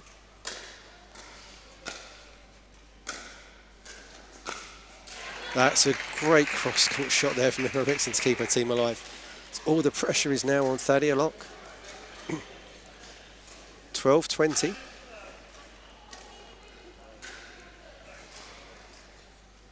And there is no freeze. So it's every point has to be won now on the way in from Team Pickleball Store. And that is game. RAQT are through to the final, defeating the season winners, Pickleball Store, 4-3 on a dream breaker at 21-12. Just going to go over now to Dave on the floor, who's going to speak to the winning team. Well, what a final game between these two. Semi-final game. Let's try and grab one of the team from RAQT. James, having an absolute incredible game. James, if we can just take you for a few words for a moment. What a game. 5th seeds overall in the league. You just took out the 1st seeds.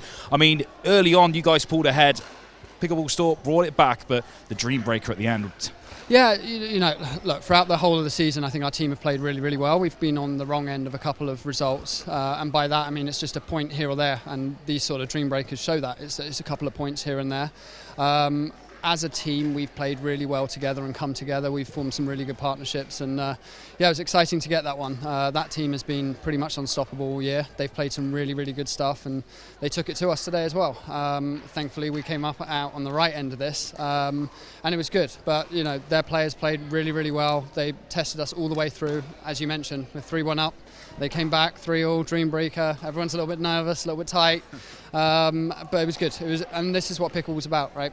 We're helping grow everyone's ability over here, and leagues like this really help it, and it's just exciting to be a part of.